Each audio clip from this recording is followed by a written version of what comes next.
say?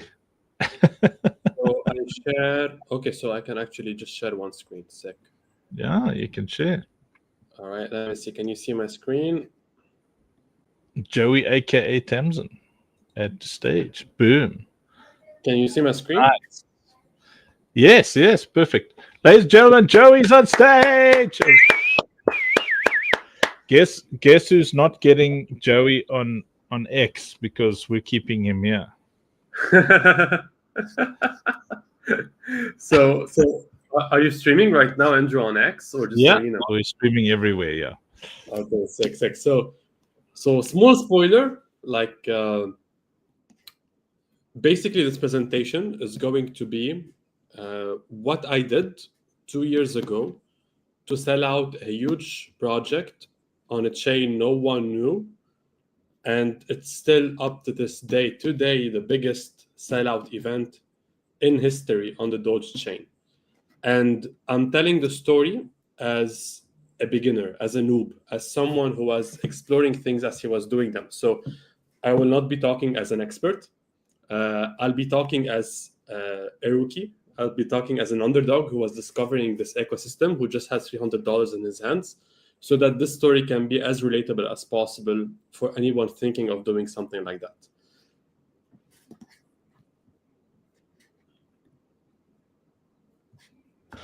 And he'll be sharing how he bought a car.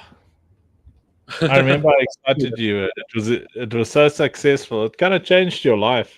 So if you want to know how to get a not a Doksuki. Well, you'll know how to get a good Doksuki, but if you want to know how to do things from scratch, why Joey's our head of Web3, not one of the Web3 team. He's the head, like he's not the neck or the toenail or the sphincter. Oh yeah, so I'll just say that I'll be reading comments on Arena as I'm doing this. I won't be able to leave comments on X. So if you want to leave some comments, just throw them on Arena.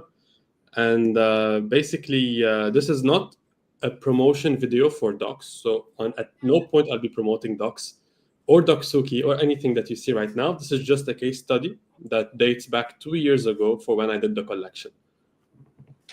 Yeah, it's cool, man. I remember how hard Joey was working. He worked so hard that on the other side of it, he even had a girlfriend. He was like, "Where did you come from?" Yes, where is she coming from? She was like, "Well, you needed help, my little croissant." He got a French girlfriend.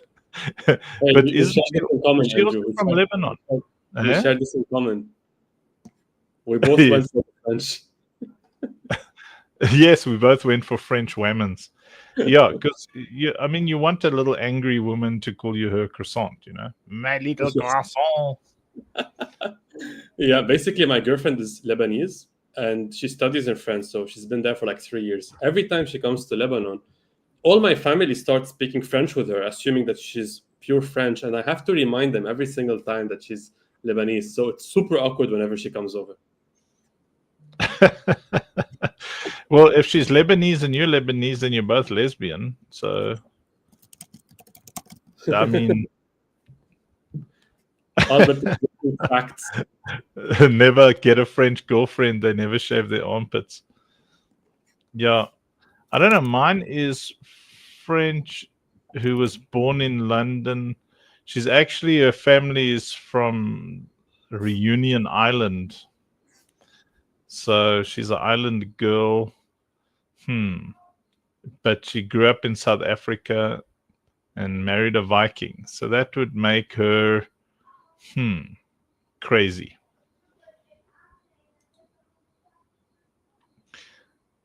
Jarmu says there's no sound. Who's Jarmu? Oh, that's on X. Sorry, Jarmu. I thought it was one of the private chats. Is there no sound on X? Sorry, Jarmu. I don't think he'd be able to answer your question if there is no sound. Oh, because there's no sound on X. Oh, my word. Oh, no. That is the most Uncle Funk thing ever.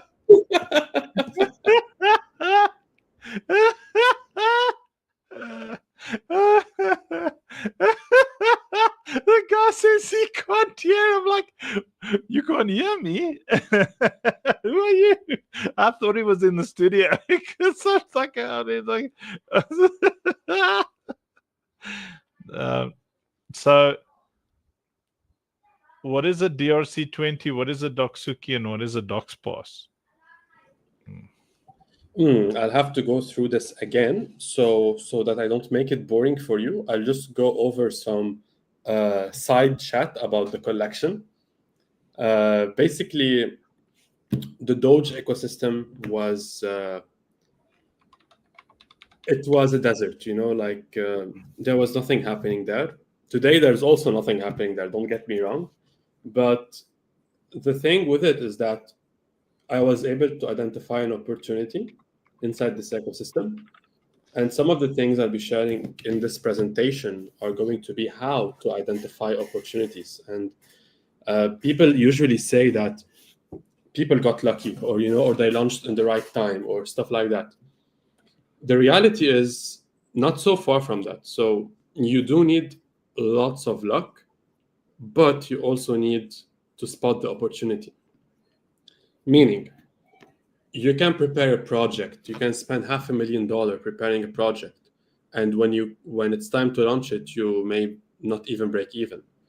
But if you launch the same project with 10 times less preparation inside the meta of that project, you will end up making 10x, 100x more money than what you would have done in other times. So it's gotta be to find things that you can only yourself do inside an ecosystem that no one really is mastering right now. And this is what's going to be the secret of selling out something. And think about it this way. Think about OSP, for example. The ecosystem we're using right now on Sei and on the gaming ecosystem, there is no product like the Citadel. There is no product like Operation Safe Place. And the first to launch this product will win the entire market cap of this ecosystem. So when we launch it, we're going to be the leaders of this space. But then there will be another project that will try to replicate Citadel that will also launch, but it will not be as important and as famous as Citadel because you have the first mover privilege. And also people, like a common objection, people ask you, like, when did you sell out this project? And then you would tell them, and then they'll be like, oh, that was in the bull run. Things are different right now. And funny enough, I'm one that points out that it's easier to sell out projects in bear market than in bull markets. And the reason that being is because whenever you are working in the bull market, you're competing against 30 other projects, which 28 out of them are scams. And you have to position yourself as the top 1%. And to do that, you'll have to spend a lot of marketing money and 10 times the effort. While when you're selling in the bear market, there are no projects launching, no marketing money being spent. So you're able to shout and people will listen. You're not shouting to an audience that are listening to different things. You're just shouting to one audience that's listening to whatever is coming their way. And this is why it's easier to sell out collections or projects inside a bear run. And I witnessed this myself. So I was the advisor of a project called Ordnant. And they literally did the same strategy I'm following right now, where they went into a blue ocean, as Leon would refer to it. They went into a blue ocean where there was no competition, and they got all of the eyeballs there, and they were able to make like $400,000 mint out with a kind of mediocre product, because it wasn't any innovation that they were presenting, but just because they were present in an ecosystem that was very thirsty for a product, they were able to make this amount very easily. And I remember very well, this is a fun story before we start. You will not hear the story anywhere else. So on the light of our whitelist mint, the whitelist had minted out completely, and we had minted out like $200,000. And we had the public mint, and the public was 5 Bitcoin worth to mint out. And I remember having a conversation with the main team. I told them there was like 30 minutes to the public mint opening, and I told them, look, there's no way we can mint out public. I'm sure like 5 Bitcoin, just so much money, it's impossible. Look at the Discord, look at our X. Yes, we did sell out our whitelist, but if you want to take care of our community, we have to reserve the public. We have to make the public small. We have to make people funnel all of their liquidity into the whitelist buyers so that we build a community that's strong. And I had all of these arguments, positions one after another, and I was so sure that we won't be able to sell out public at 5 Bitcoin. So the leader back then told me, you know what? Let me talk to the team. And then they talked with the team, and then they were like, fine, you're right. We'll decrease the public mint from 5 Bitcoin to 1 Bitcoin. And I remember I was in France. It was 7 a.m. in the morning. It was the worst time to do a mint. Like, it was the single worst time to do a mint, Andrew. And there was no one inside the Discord talking. And I thought to myself, like, even 1 Bitcoin is going to be impossible to mint out. And I remember when the mint was opened, I looked at the bar go from 0 to 70 to 100 in 20 seconds. And I just sat there like, okay, I just fumbled 4 Bitcoin. I just prevented this team from making 4 more Bitcoin out of this mint. And I was shocked. I was like, I closed my laptop and I started staring at the ceiling. It's like, it's always good when you learn from other people's mistake, taking your advice, but you will feel pretty shit, you know? So I didn't lose any money, but I had made a major mistake and I wasn't reading the market very well back then. So this goes to show you that in a bear market, I mean, by the end of the day, like, this project rocked. So some people still thank me to this day that I did this mistake because I prevented the team from taking more money. But essentially, it's a story to laugh at, potentially cry at. But launching a project in a bear market is easier than launching a project in a bull market. And we will explore all of this in today's presentation. Sir Choice, welcome, my brother. Habibi, thank you. Happy to be here with you. Excited for all the knowledge that you're dropping. And man, yeah, I kind of understand why the community was grateful. If they were meant to rock, better that they didn't walk away with 4 more Bitcoin because that's so much money, man. Oh yeah, it was so much money, and project was solid, but people got, so when they received all of that money, they got greedy and they abandoned the project. Insane. Well, I've got good news for everybody. We are keeping Joey here because Senior Choice was like, he's too pretty to just have him on X, on one of those terrible X stages. So we're keeping him here on our stage. And then do me a favor, those of you who can, Pixpol, who I think followed Uncle Funk, you just scroll up there. There, Pix, P-E-L. Find them, just buy Pixpol's ticket if you don't mind, if you can, so that I bought one, but so that it's Marianne, so she can comment here and join the funk madness. The cult must expand with more of Senior Choice's followers. She's amazing. She's bringing great vibes. She's from Venezuela. But yeah, she's starting her journey hosting spaces for Pixpel. Pixpel is Okay. coming with great intentions.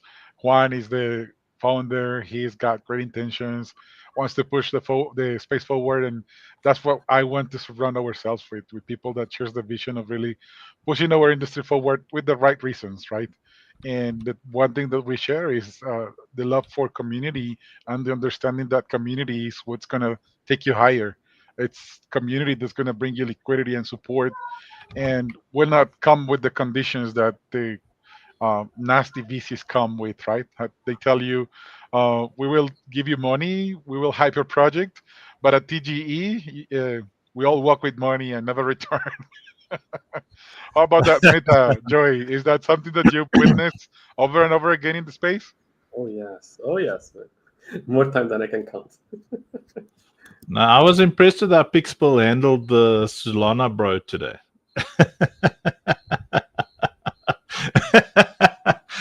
Joey, I tell you, I was laughing so much. Yeah, you know, a Solana bro comes on stage. What do? What are the top 3 things that a Solana bro immediately does? Let me guess. Shout out to the top speakers. Yes. Get angry about everything. Shill their project. Yeah, it's gonna be. It's like that dude was like, "You're all negative." I'm like, nobody was negative. You know, I will look that was I'm forgetting his name, but he was working with the streaming platform before, and he's a good guy too, you know.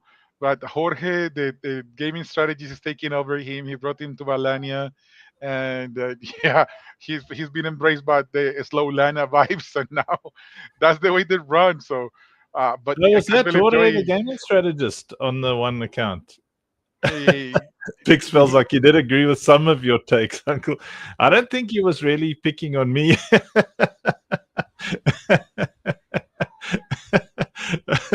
But it was so funny. It's just like standard, you know. The Solana bros will jump up there. They'll say, "Okay, you're all wrong."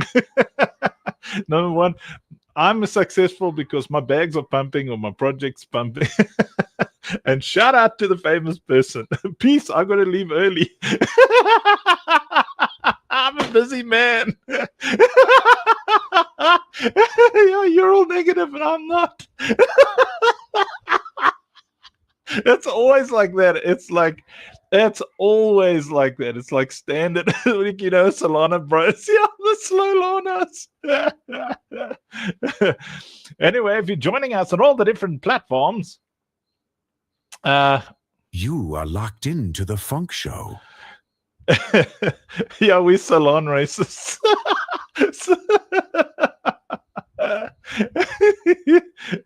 Senor Choice, but I know Excelita, you like everybody, Senor Choice. Your He's a opinion good doesn't dude, count. you know. Just because he's working for a Solana project, you know, he needs to represent their values. He's probably friends Yes. with Gary from the giraffe people. They're probably like fist bump. Yo, bro, what's up, bro?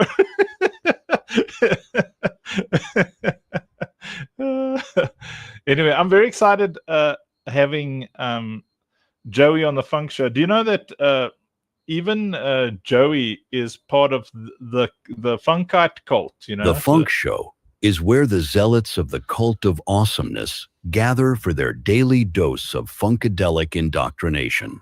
Studies have shown that exposure to the funkites can produce allergic reactions in potty mouth, poop nostrils, scammers, and bottom-feeding bantha poodoo poopy heads. Exactly. And B's opinion on the matter Hi, is it's me, B, and you're listening to The Funk Show. Here, we don't want bantha poodoo, and poop nostrils and poopy heads need not apply.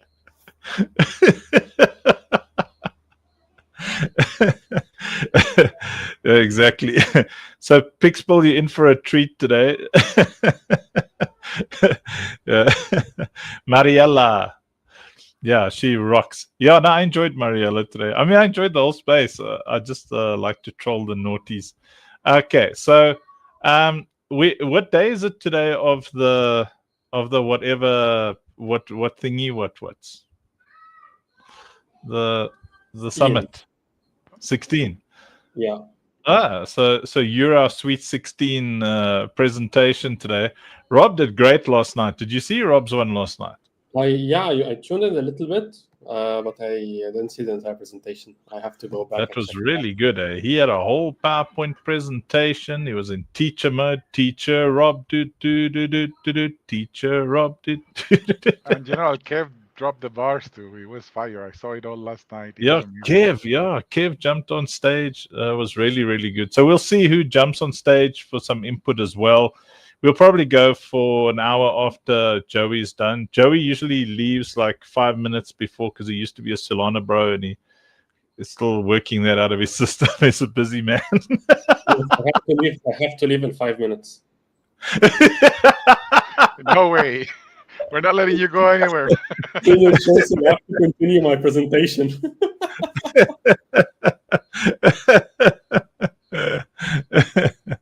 That's so funny. All right. So Joey, what we're gonna do is we're going to first do this, and then that, and then this. See? And you are now the main banana in the banana tree, and Sure, just but I'd yes. rather if you focus it more on the PowerPoint, because there will be a lot of zoom-ins, and in that size it will be impossible for people to see the comments and whatnot. So Fine. If you want to But be a the little we're not gonna agree with you, Joey. What can we do Little about guy. your opinion? it's like a little gnome in the corner now. Hey, little guy. you guys see this? Bushmula and Pierre say that why did Onks switch the focus? Yeah, but she's like, what's going on here? Hey, there's your favorite Batman. Yo, who is your favorite Batman? Who is that? That's my favorite Batman. He's a protector of the Konoha too. He's Batman, but he's a ninja from Konoha. He's a ninja. Dude, your copy is so good, man. Your favorite, you're our favorite Batman now. That other stupid guy that wears black suits the whole time, he's a little gay Batman in comparison to you. He's Gatman. Okay, so well, fine. Then what I'll do is I'm not scared. I'll just switch off my camera so that all right, focus so is on you. Let us Yeah. look. So, Sir Choice, do you want to start this off? I will start us off by saying that our community is blessed to have the Habibi Sheikh Joey from the lesbian-owned countries. How is it called? Lebanon. He is a handsome Chad. He is a psychologist. Onks owes me like 2 therapies with this guy for me to recover from the traumas of the previous rugs and the fact that we switched from an X space to just keeping him in the arena. But I agree because he's handsome and the ladies demand handsomeness. They don't want no more uncles without shirts. So Habibi Joy is our head of Web3. He is the star that is making all of our NFT collections rock and sell within minutes and hours. And he's here to teach us how to rock in the Web3 space. So I'm all in for it. I will let him go with his endless rant and just enjoy him because he's one of a kind. And I'm sure he's going to drop so much knowledge that you're going to be grateful after this session. Let's go, man. Let's go. Awesome. So today is going to be, we're going to have 1 hour worth of the presentation. I will be talking about a case study of a project I did 2 years ago. And after this hour, we're going to open the stage for Q&A. So if you have any question on any of the points, if you want to launch your project and you have any questions about how to launch your project, where are you currently stuck, all of these will be live for an hour after to discuss them. So if you want to ask any questions, either write them down or send them to Senior Choice. And after I'm done, we'll be able to go through the questions one by one. So first things first, I need to also make it very clear that whatever you see right now in this presentation is 2 years old. So this case study is 2 years old. Do not buy any of the assets that I'll be talking about. This is not a promotional presentation. This is simply a case study.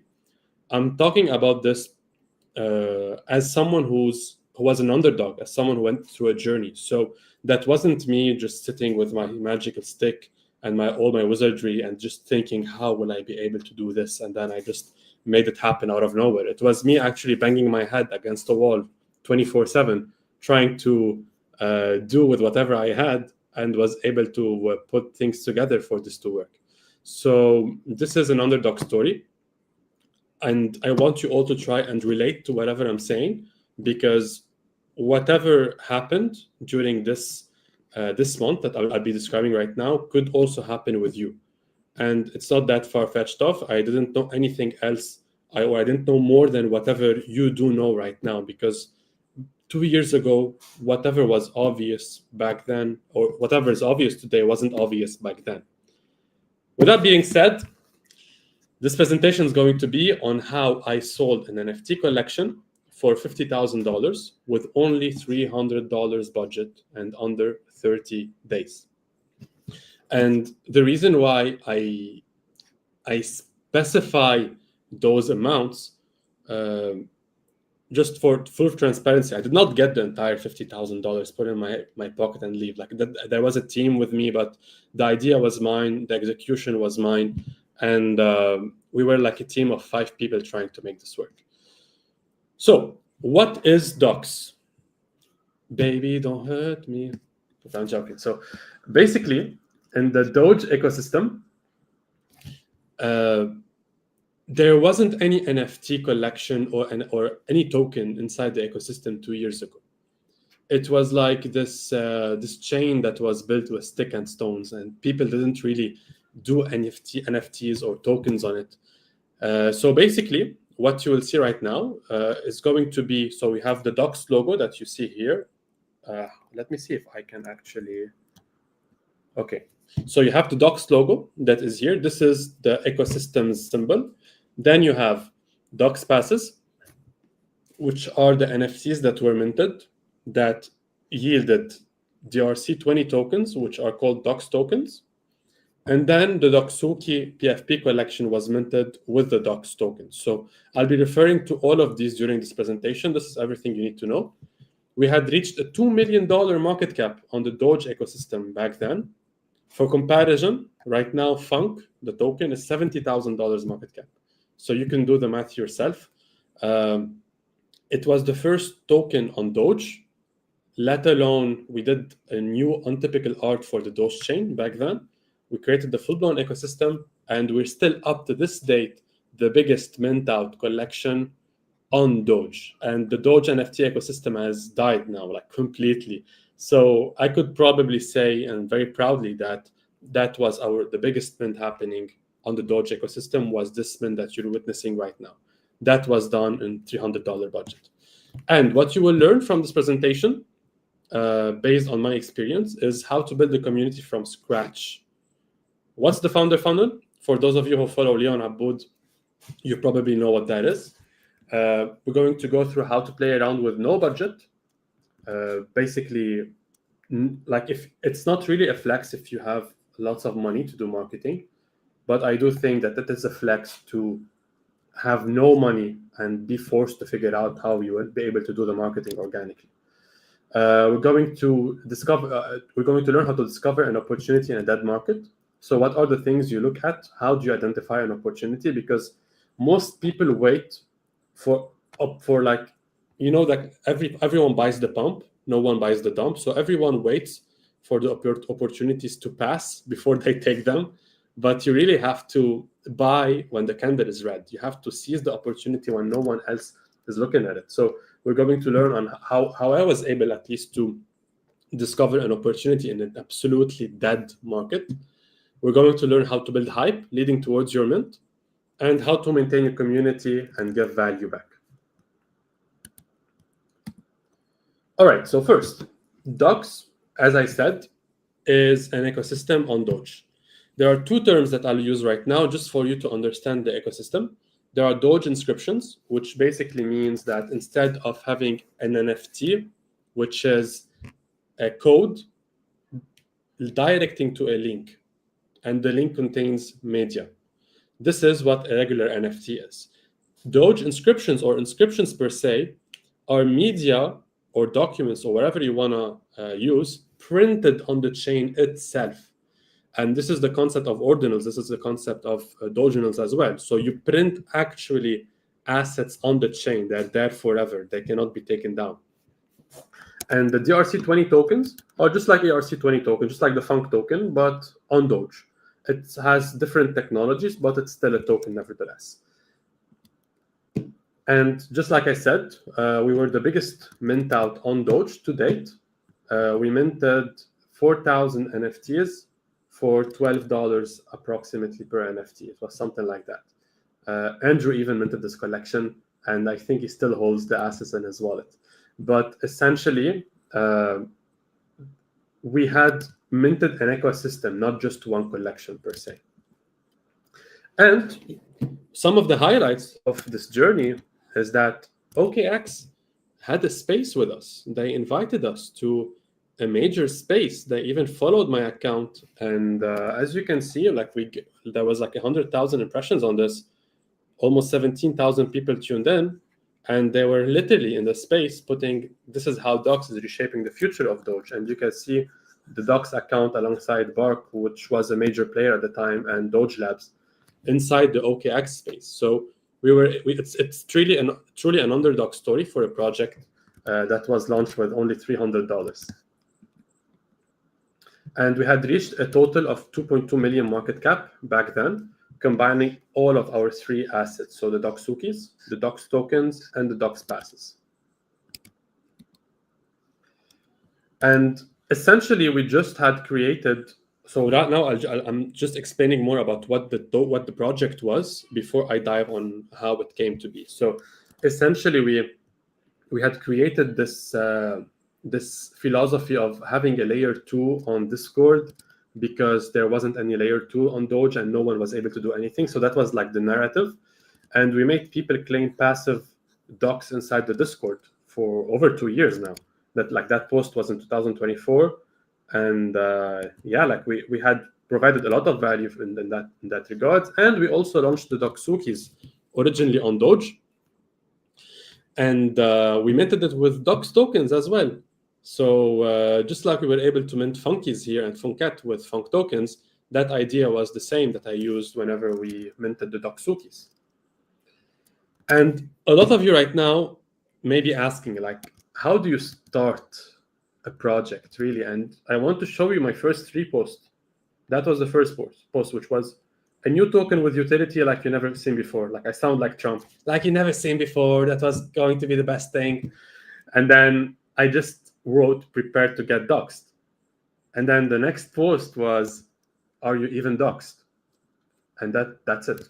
Like even till now, you see that there weren't many reactions, but you just have to start, And as you just put down your first tweet, you remove all of that pressure, because most people think that to launch a project, they have to do everything perfectly. They have to wait for the right moment, the right tweet. But really, it's not that. Sometimes you just have to shitpost until you get it right.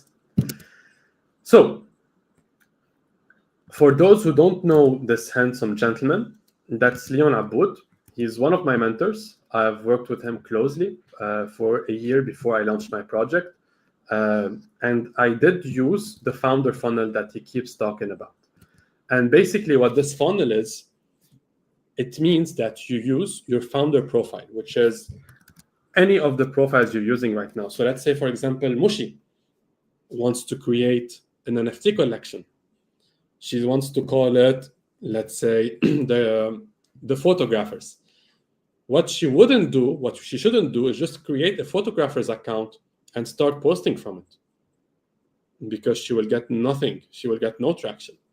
What she should do is she should talk about photographers inside of her X account.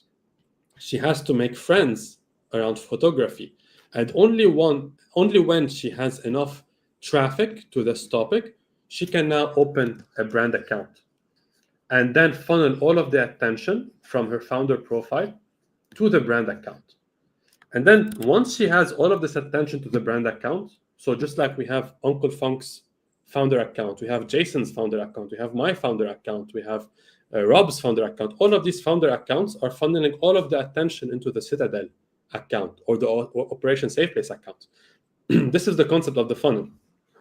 Once you have a brand account that has founders funneling attention towards it, this is where you can consider that you're putting all of your community in one place. And only then, I think there's Senior Choice's face in the last point of the funnel, there is conversion. So only then you get the conversion done. Only then you are able to monetize whatever community you had built all that time. So 2 years ago, I was just simply browsing the internet, getting very sad that the NFT ecosystem was dying, because it was dying. If you can see, the users on OpenSea or people trading on Ethereum in general had plummeted from like 200K to barely 30K. And that was really depressing. And no collections were selling back at the time. Like, it was very hard to sell anything. And I was literally just scrolling on X, and then I found a video of Elon Musk with Joe Rogan in November 2023, and they were talking about NFTs. Like, imagine, like, my opportunity started when I was watching Joe Rogan. So you don't really get all of your inspiration from crypto Twitter. Sometimes you get them from just watching random podcasts. So Elon Musk said, he was asked about NFTs, and he said, the funny thing is NFTs are not even on the blockchain.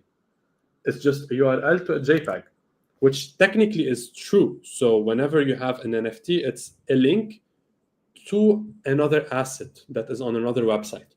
It doesn't matter whenever you are building an in-game presence. It matters when you are building something that you want to remain forever unchanged, whatever the circumstances. So basically, he said, you should at least encode the JPEG in the blockchain. Because, like, if the company housing the image goes out of business, you don't have a business anymore. And this is really coincided exactly, like, you look at the date, it coincided exactly with when these ordinals, the NFTs on Bitcoin, started pumping. You can see as the Ethereum was dying, Bitcoin ordinals were pumping. And this really made me ask myself, like, ordinals are pumping because inscriptions are the meta. Elon Musk created this meta, or in some sort of sense boosted this meta. So I asked myself, like, wait a second, Elon Musk and Doge are related. And what's happening on Doge? Like, why doesn't anyone talk about Doge? And I remember going on the Doge side of Twitter and finding that there was one party that was called Doge Labs at the time, building the Dogenals ecosystem. And they were selling those packs that no one was buying. A bit like when we were selling the Lucille packs for $2. And really, we were worried that like $2 may be a high price. Right now, they're trading at like $15, $20, you know, but back then, we were asking ourselves, like, is this going to be really the value we're going for? So Doge Labs were doing exactly that, and they barely had a community, and they were building NFTs on Doge. No one believed in them. No one believed in the ecosystem. And I just asked myself, like, who are the main players inside this ecosystem? I kept looking and I found none. It turns out that there wasn't an ecosystem to begin with. So for anyone building any project, the last thing you want is to build somewhere where there isn't any traffic. That's like the worst thing you can do.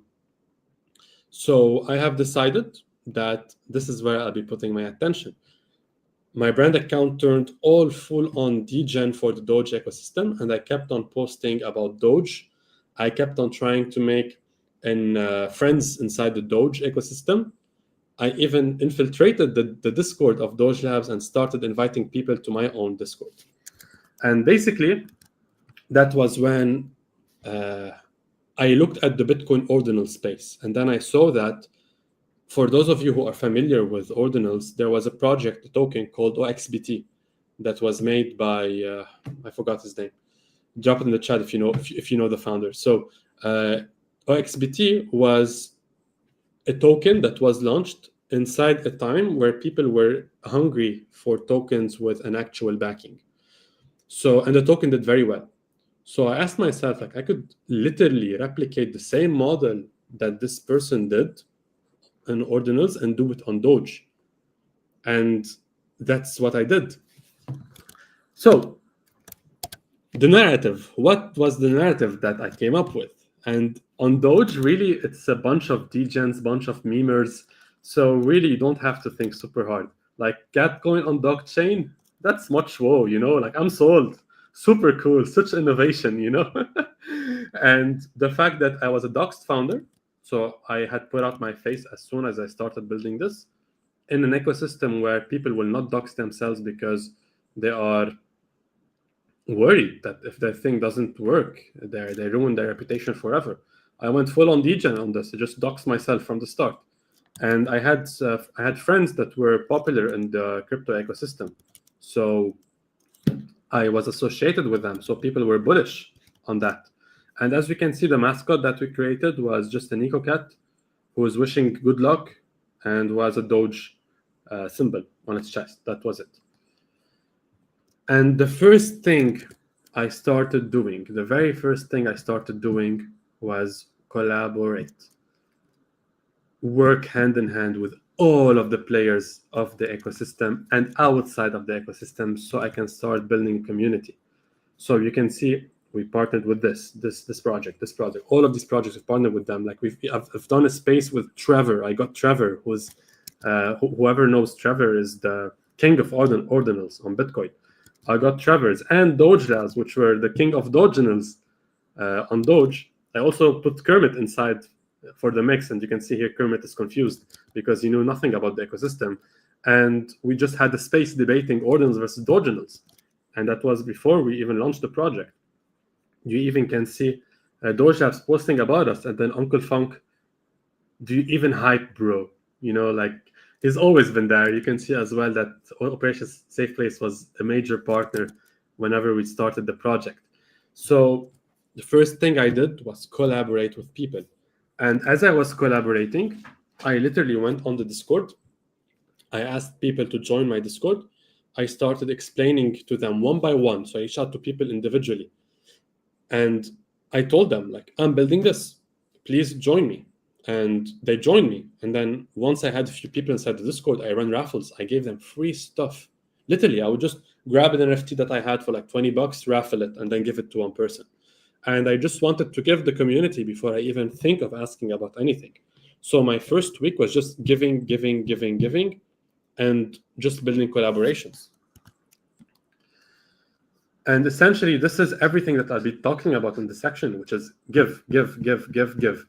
And you will see that as I was doing this, people started to repeat the mantra, "Are you even doxed, bro?" Like that was our thing. That was the ear candy that we had come up with. So this is something also Liana But talks about, which is you have to have one sentence, something that represents your project, something that represents whatever you're building. So for example, for the Citadel, does anyone know what is our ear candy?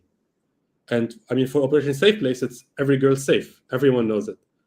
For Citadel, it's all roads lead to the Citadel.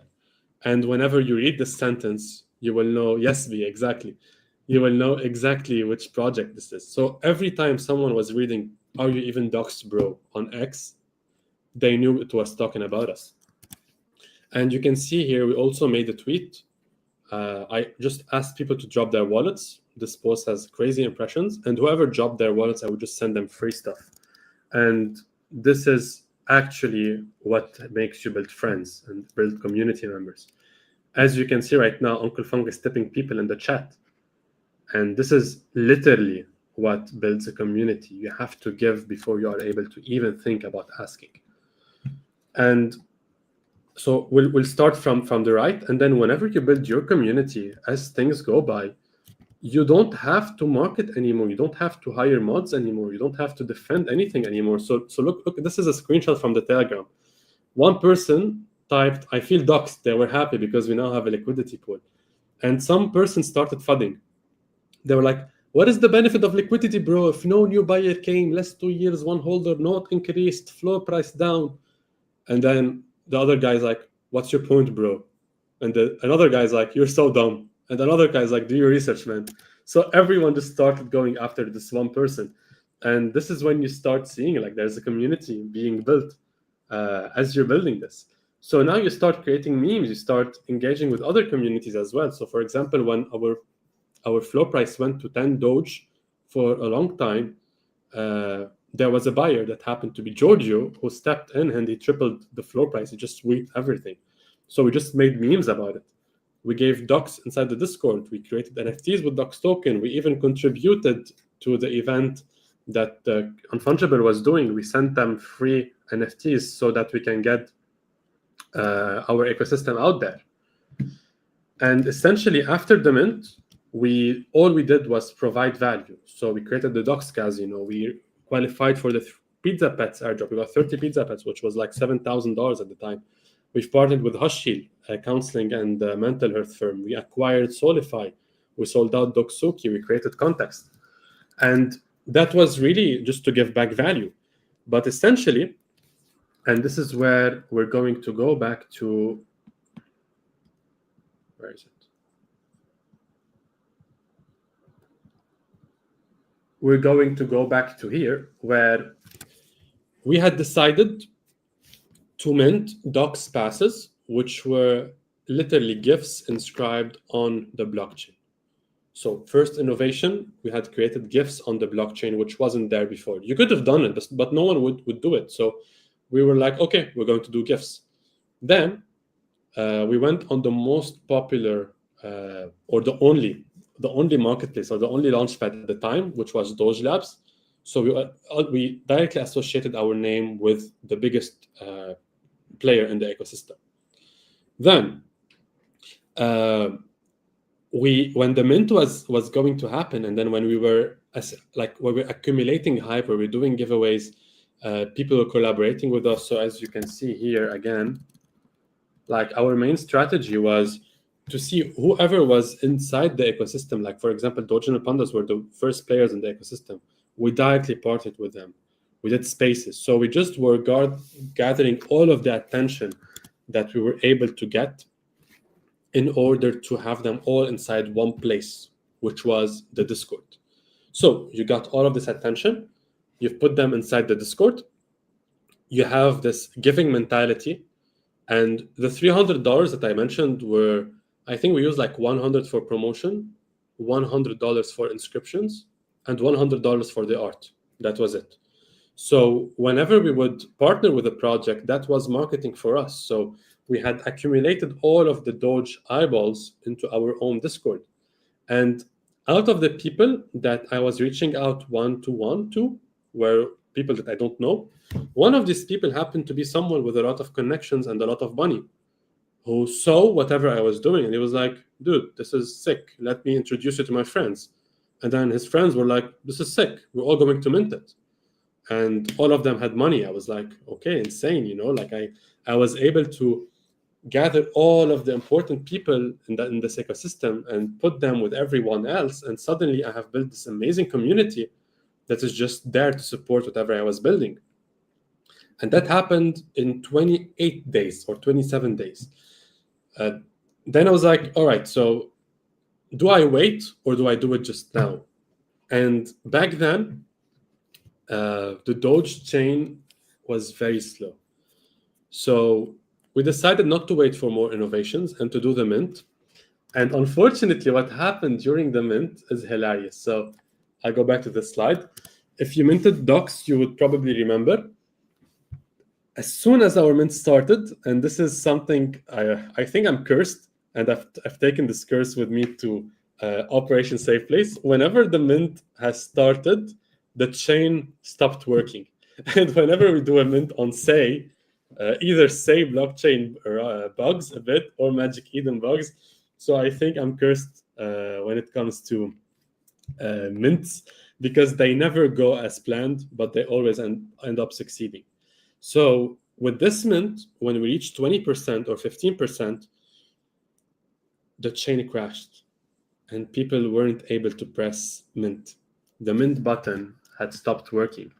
And that was everything we had, you know, like we just had the mint button. And if people were not pressing the mint button, then there was no mint happening. And if you wait 10 minutes and there was no one minting, the bar wasn't progressing, you know a mint is going to fail. You just close your laptop and you go touch grass. So I was really worried. I was like, there's no way we'll mint this out. No way, no absolute way. Like we had like $40,000 remaining to mint, and the blockchain is frozen. I talked to Doge Labs. They told me there's nothing we can do. Like I'm like, but how is this built to begin with? So they told me basically the mint button is a transfer from their wallet to this wallet, and then I was like, so can I just send Doge to this wallet address? And they were like, technically. I'm like, okay, send me the wallet address. So they sent me the wallet address that was receiving the funds for the mint. I put it inside the Discord announcement, and I told everyone, to mint, you have to send Doge to this wallet. And after the mint is done, we'll send you the NFT. So that's like the most rug thingy that you can hear, which is put money into this wallet, send money into this wallet. The mint is not working. Believe that it will work. And people started doing that. And you can see like the progress bar was going slowly because people were sending money to the wallet, to the original wallet. Suddenly, because the mint had become harder to execute, people were invested even more now. Like they would try and send more money to this wallet. So they are maybe minting more NFTs. People were overspending on the wallet, so maybe they can mint more NFTs. And it was this chaos, inside this chaos, that we were able to reach the mint out. And after the mint was completed and we started building all of this cool stuff and we started providing value. Where is it? We started providing value. This is what made our collection increase in value. Then we decided to drop the Doxuki collection, which people minted with Dox tokens. Then we dropped the Casino, and it was one success story after one success story after one success story. And then whenever there was a season that was dead, I would just launch campaigns that were even, I would give away assets to the community, or I would create a raffle. So there was always the philosophy of giving.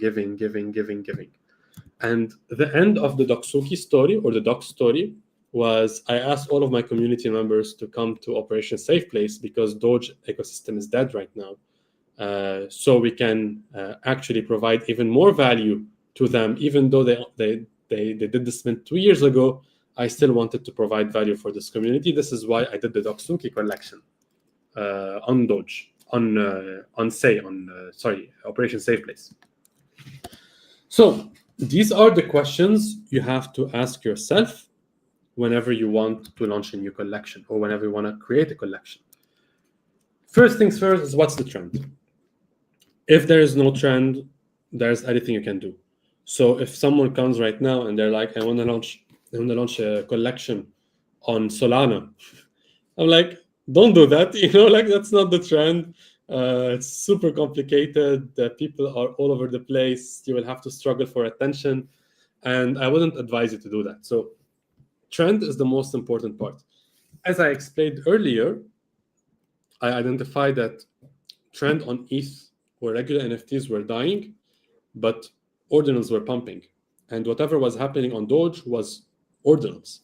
So first things first is identify the trend. Second, ask what's my budget. So you don't have to think about it in reverse. You don't have to be like, if I want to sell $20,000, say, right, let me get my sip of water. If I want to get $20,000, then I probably would need $2,000 worth of marketing budget. If I pay $1,000 here, if I pay $200 here, and then you just budget everything the other way around, and then you go and you start trying to find $2,000, that's a bad way to go about it. Because the budget that you can get or that you already have is the budget that forces you to think in an innovative manner. So in Operation Safe Place, for example, every single mint, our budget for marketing is barely $50, which is just like a Midjourney subscription or something like that. So the lesser budget they have, the more creative you have to get in terms of marketing. So don't go out looking for budget whenever you want to create a collection. Just ask yourself, what kind of budget do I have? And how do I utilize this budget? Third thing you ask is, who am I? And it's not for you to do an existential crisis on, but just seeing who you are inside the NFT ecosystem. Are you a beginner?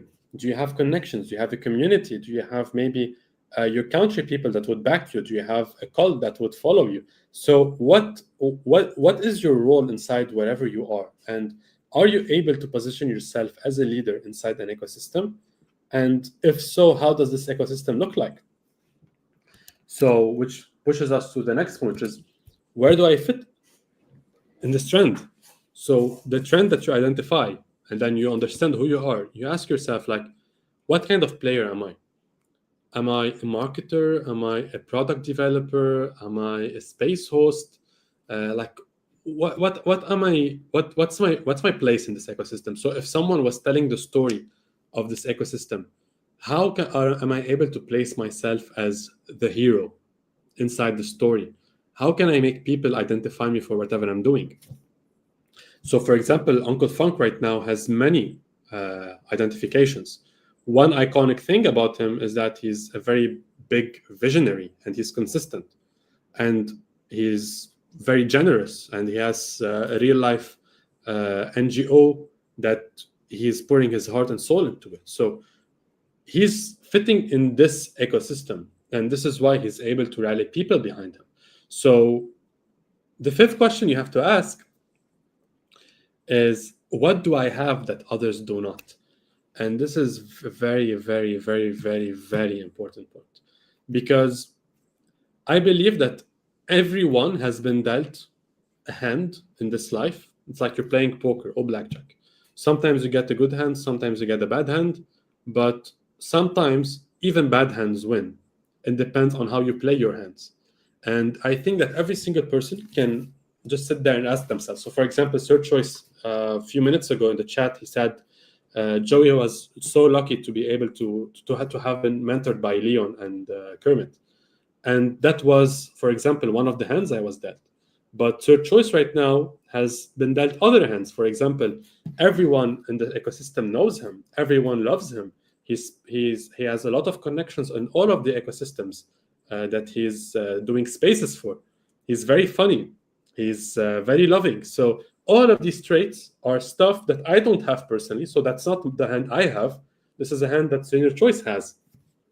And every single person has a specific hand that can play it in a specific way.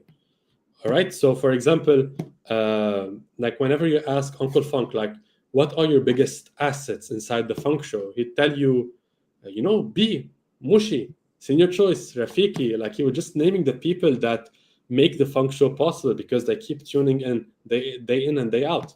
So what do you have that others do not? And when you figure out your assets, once you figure out what you actually have, this is where you are able to calculate or to lay down a map on what are the things that you are able to do.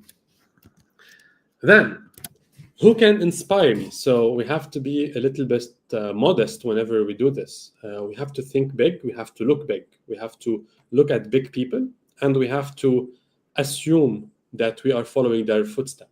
So back then, I looked at the founder of OXBT because I was literally doing the same thing that he was doing, just on a different chain. That was my logic. Even though I ended up doing something totally different. But my logic was, I have to follow in the footsteps of someone that made this success. And the second question you ask after you put in a role model is, what kind of help can I get? So probably, for example, if Senior Choice or B or Mushi or Makes Only Beats, anyone inside this community were to create a collection and they ask themselves, what help can I get? Maybe I'll be the first person that comes up to their head, and they would just message me asking for help. And because finding the answer to this question saves you a lot of time, saves you a lot of troubles, saves you a lot of mistakes, saves you a lot of mistakes that you could have done otherwise, it's important for you to always ask, who can help me? What help can I get? How do I reach out for them? Then, who can mentor me? So you need one person that knows whatever you're doing, not for them to tell you what to do, but at least to tell you what not to do. Because many times you'd have these amazing ideas, but other times you will have these awful ideas. So let's say, for example, someone who's smart will have 50% good ideas and 50% bad ideas. If he's doing both, he will end up with a bad result, because it's like he's building a cake, then he's throwing it into the sea. Like, this doesn't stick. So there are two ways in which this person can improve. He either gets more good ideas, so now they are outweighing the bad ideas that he has, or he gets idea checked. So he has someone telling him whenever he has bad ideas. And this is probably what Uncle Funk and I always do. So I would give him an idea. I would give him 5 ideas, and he would tell me, these 3 are bad, these 2 are good. And he would also give me ideas, and I would tell him, look, these aren't maybe the best ideas, but this one, though, is the best idea out of all of them. And by doing this, you separate the bad ideas from the good ideas. By having someone that is able to tell you that these are bad ideas, all you're left with are good ideas. So you need someone who can mentor you through this journey, not for them to tell you what to do, but for them to tell you what to not do. Which brings us to the next thing you have to ask. What's the worst thing that I can do to F this up?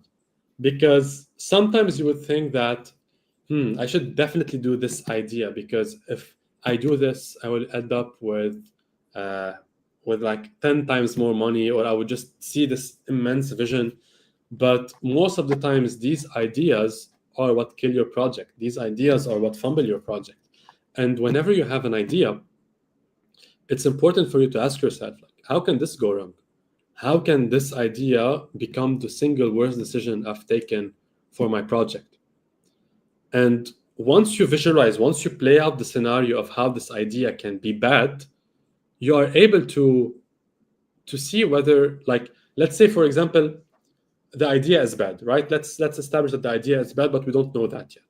You simulate the idea in your head. You play it out. Like, what if A happens, then B happens, then C happens, I reach D. I don't want to reach D. So whenever you simulate your idea, you have an understanding of the process that would take for you to reach failure.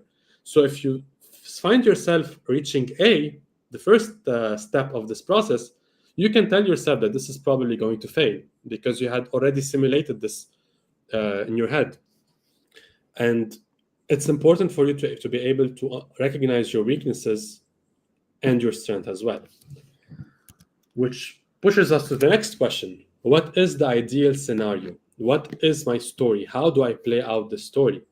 And you have to ask yourself, like, if I were describing the process I'm in right now, if this Mint was a story, if this Mint was going to be a story I would tell in front of an audience in the Citadel Summit 2 years from now, how will it look like? How will it be a success?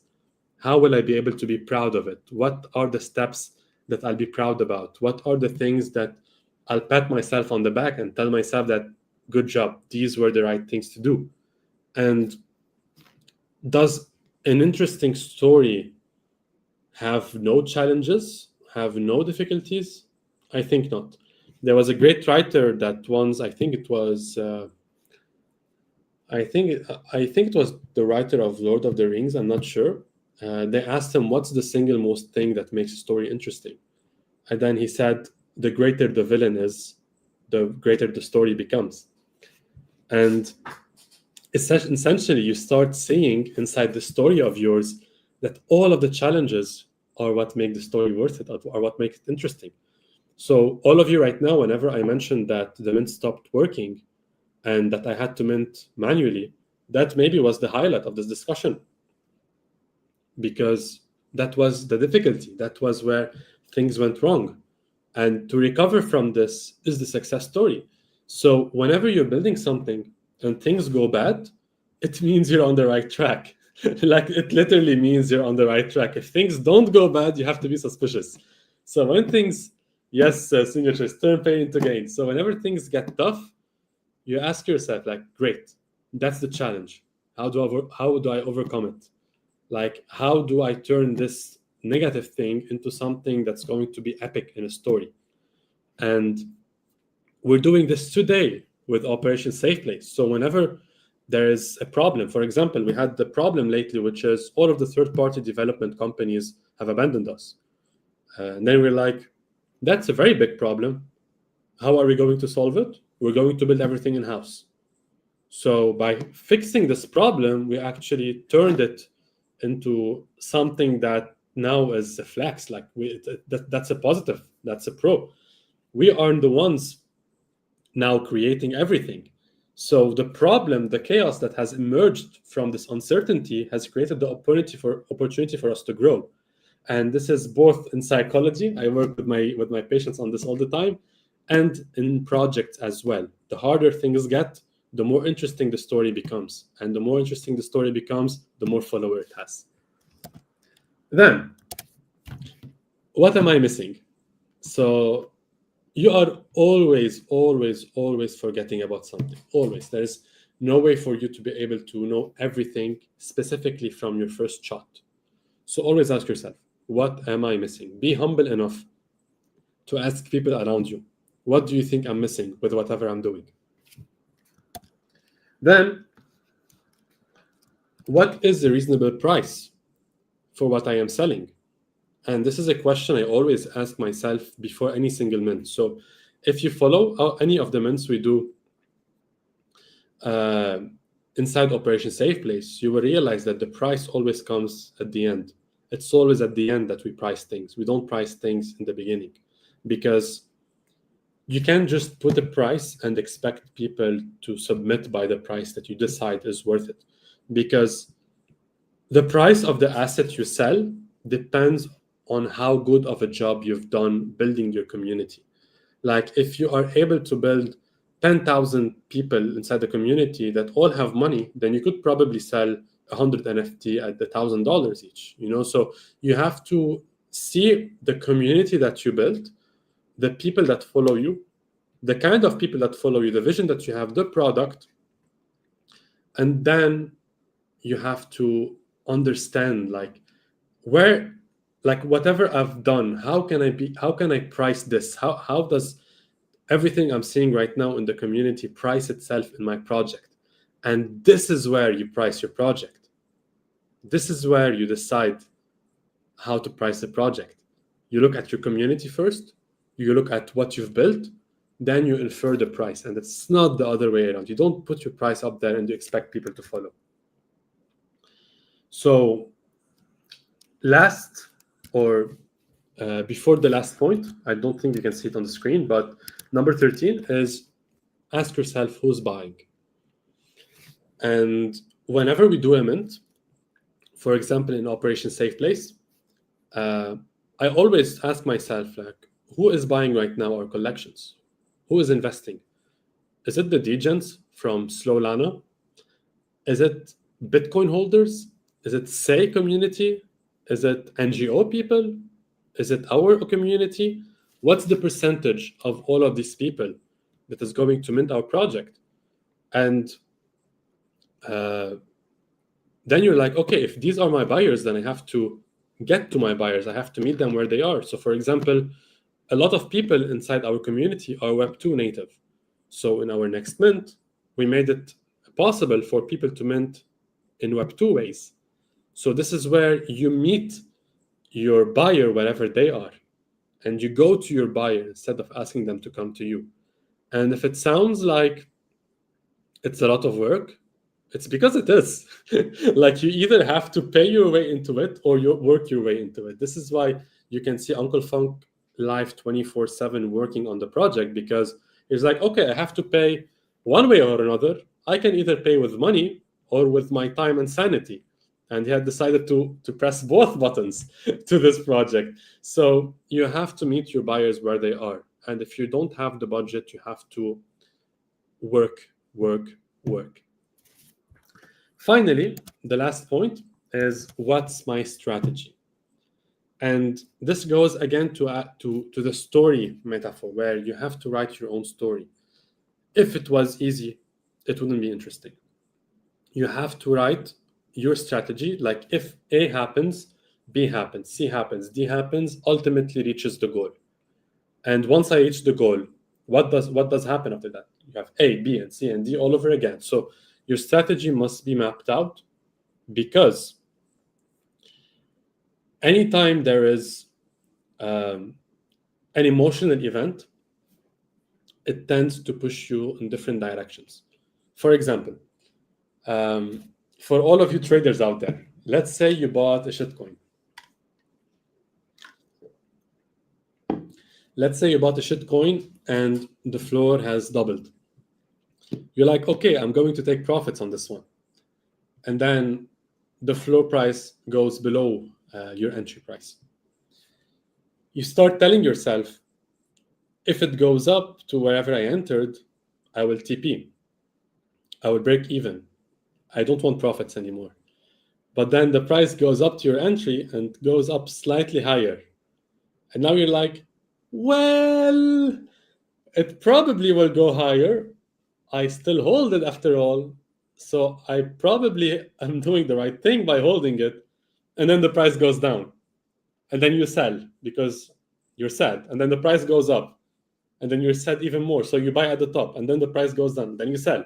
So you're not trading now a meme coin. You're trading your emotions. So in your strategy, it's very important for you to place your strategy in a way that you only follow what your strategy says and you don't follow your emotions.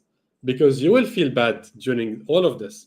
You will ask yourself, is this even worth it? Is it even going to work? But all of these are emotions. Strategy or the system is what you must keep following regardless of what happens. I remember telling Uncle Funk, and I'll end with this point. I remember telling Uncle Funk on our first mint, I told him, this is your first mint, Andrew. You have a lot of people that love you. We are going to mint out, but you are going to see FUD and unhappy people inside the Discord. And that's exactly what happened. And now, like whenever he would see these people and he would get pissed, he knew that these were a natural part of this. So emotions were no longer interfering with whatever process we had. So knowing that emotions are something that you deal with on your own and strategy is something you logically reason through is what's going to get you to go from where you are to where you want to be. And this is how I was able to take the $300 that I had, take my name, take the mentors I have, take my knowledge, take my friends, take whatever I was reading back at the time, whatever I was educating myself on, whatever videos I was watching on YouTube. I took all of these cards and then I started trying to find the best strategy I can with these cards. And then the moment I found the strategy, I just followed it. And I didn't care about how much I was sleeping, how much I was eating, who was saying what, the FUD that I was getting, because the goal was my strategy. And this is how I was able to turn $300 into $50,000. I think I nailed the timing. Damn, this took 1 hour, exactly 1 hour. So I'll leave the stage for you. You got to continue because then you turned it into $20,000 again after the $50,000. Did I? Yes, because you brought the Doksukis into the OSP ecosystem. Hey, let's go. So I'll take your comment and Senior Choice's comments, and then we'll open the stage for Q&As. Oh, man, that was some session, pure knowledge, pure wisdom. Love every part of it, Habibi, and indeed, mentorship. Like I want the presentation. I think that just like Rob shared the one from yesterday, you gotta do the same. Like when I saw the first slide, I was like, I just saw the Doksukis, but then when you went through the slides, I'm like, okay, here's the juice. So we need to get that in our hands. That was amazing. You did the full hour rant, and yes, maybe for the newcomers, we need to tell them how we did created even more revenue by embracing the Doksuki community on the OSP and Citadel ecosystem. Yeah, definitely. And this is something we can address in the Q&A if you want, where we're looking at the continuation of the story, where we got all of the Doksukis out of the Doge ecosystem primarily, and for whoever wanted to integrate whatever I was building, which is Citadel and OSP, we got them in, and we found a way for them to get in and still give value even after 2 years since the project was launched.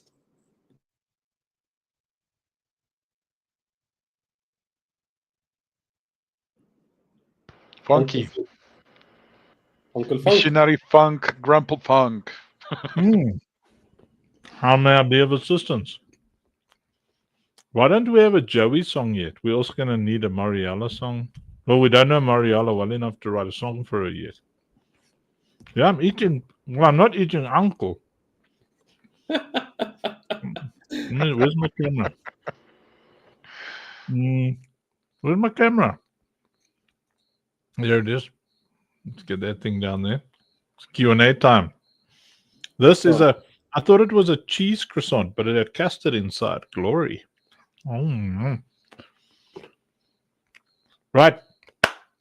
Camera on there. It's in your choice. What are you doing? We want to see that Muslim beard and hat of yours at the... You know that the only time they don't stop in your choice at the airport is if I'm in front of him. And they stop me. Because they will go after you first. Yeah, you're way taller than me. You're like massive. 5 feet, is it? Yeah, I'm a tall guy. Yeah, Imagine, Pixel's turning a camera on, then we can have some Latina librarian in glasses vibes up here as well. Like those naughty... Ah, look at that naughty librarian. Oh my god. Come on, Uncle Funk, this is my first time. That make me blush like that. Take it easy on me. Up there, top right, so everybody can... Your first time. What? Is it your first time being on a stage? My first time here with yes? you folks. Yeah, not my first time with Mr. Choice though. We've been together before. If you hear voices on the back, it's my sister, my twin sister, by the way. She's also part of Pixel's team. Yeah, we're twins. Don't tell that to Leonard, please. He's gonna get a two. Never ever seen fat twins, like ever. Not once. Has anybody ever seen fat twins? That's why I told my wife we need to try and have twins because I've never seen twins that are fatties. I don't want to have kids. You mean like fat twins? Really? I actually have 2 cousins, two girls. They're twins and they're fat. Is it? Are they twins and they're both fatties? Yes, they're both fatties.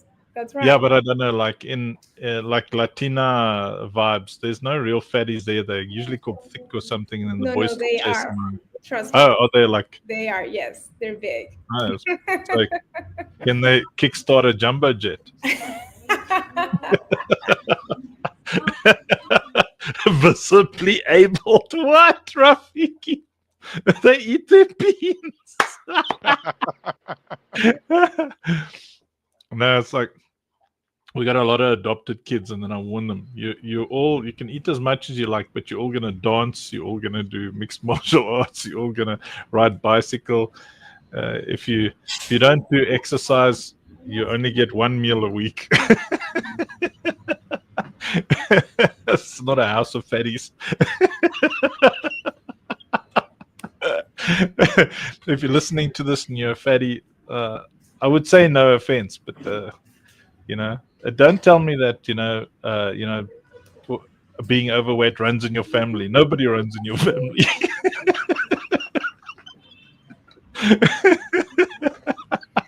You're wild, Funk. You must get rid of that stuff, man. You know what? When I feel myself getting fat, then I immediately do something about it. That stuff will kill you, man. You must stop. I don't know how we got into that subject. Oh, twins. Yeah, you went from twins to fat people like that. Is that your twin sister in the background there behind you? Sorry? Oh, yes, that's her. Yeah. Mariana, say hi. She's even got glasses as well. Yeah. ¿Cómo estás? Cocaína. Oh my God. He said, no, estás cocaína. They bully me all the time. Mariela. He said, bien heroína. Heroína. Jeez. I'm not American. He's South African, you know. Tell your sister not to be I'm from racist, South please. Africa. You have to come estás corruption.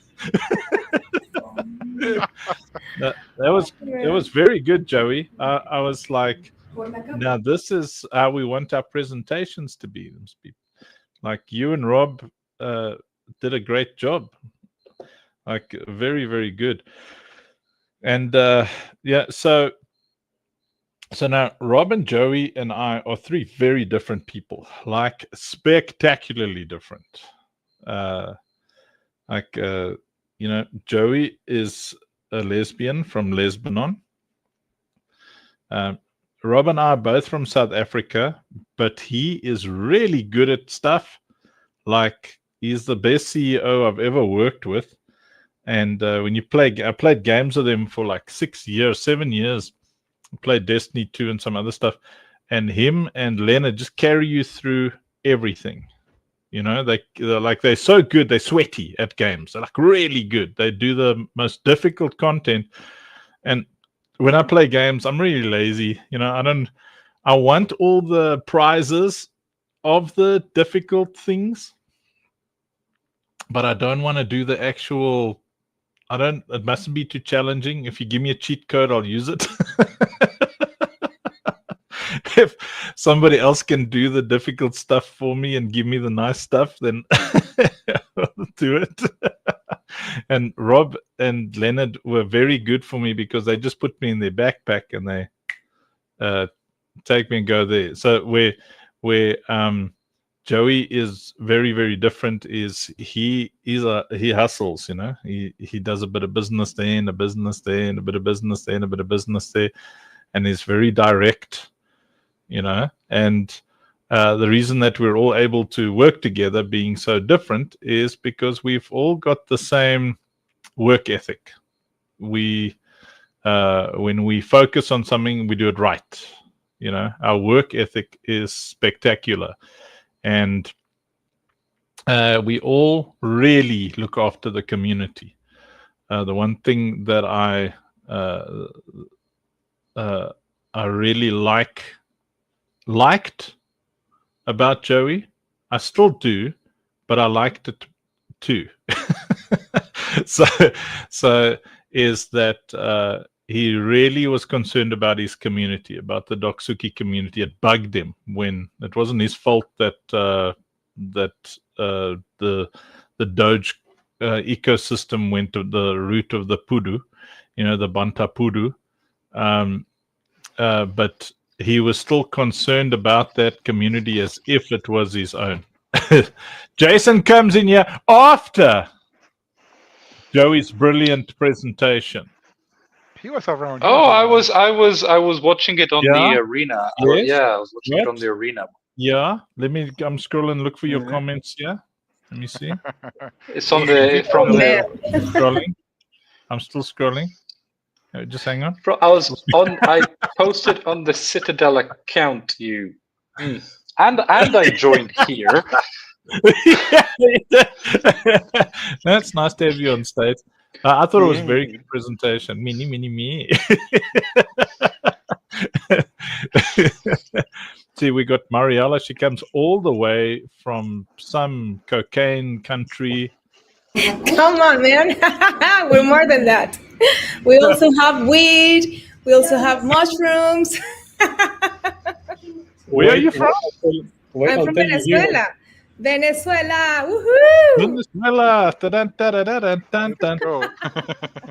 I've got 2 things running around there somewhere. Hey, what's that, Joey?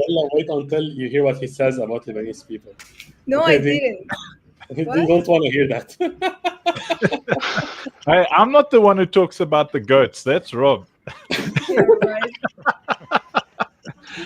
No, Venezuela. Yeah, that's right. That's pretty cool. Let's not talk about politics, please. No way. No, I mean, I'm from South Africa. No matter what's wrong with any other country, you're still not South Africa. I mean, like, you know, the reason that Twisted Tinker, Druna, they don't jump on stage with us today is because they're racist. Because I'm from Africa, and, you know, they don't want to climb up on stage. You see, Twisted Tinker says, "Yep." This is, this is Twisted Tinker. Yes, I mean, he says like, Yo, what up? This is Twisted Tinker, and welcome to the Funk Show. You see, that's Twisted Tinker over Hey, there. welcome to the Funk Show. And there's Druna. Hey, much it's for Dee Runa. Good morning, good afternoon, good evening. Wherever you're coming from, this is the Funk Show. Same time, every day. No, For well, I 1,000 want to days. know from.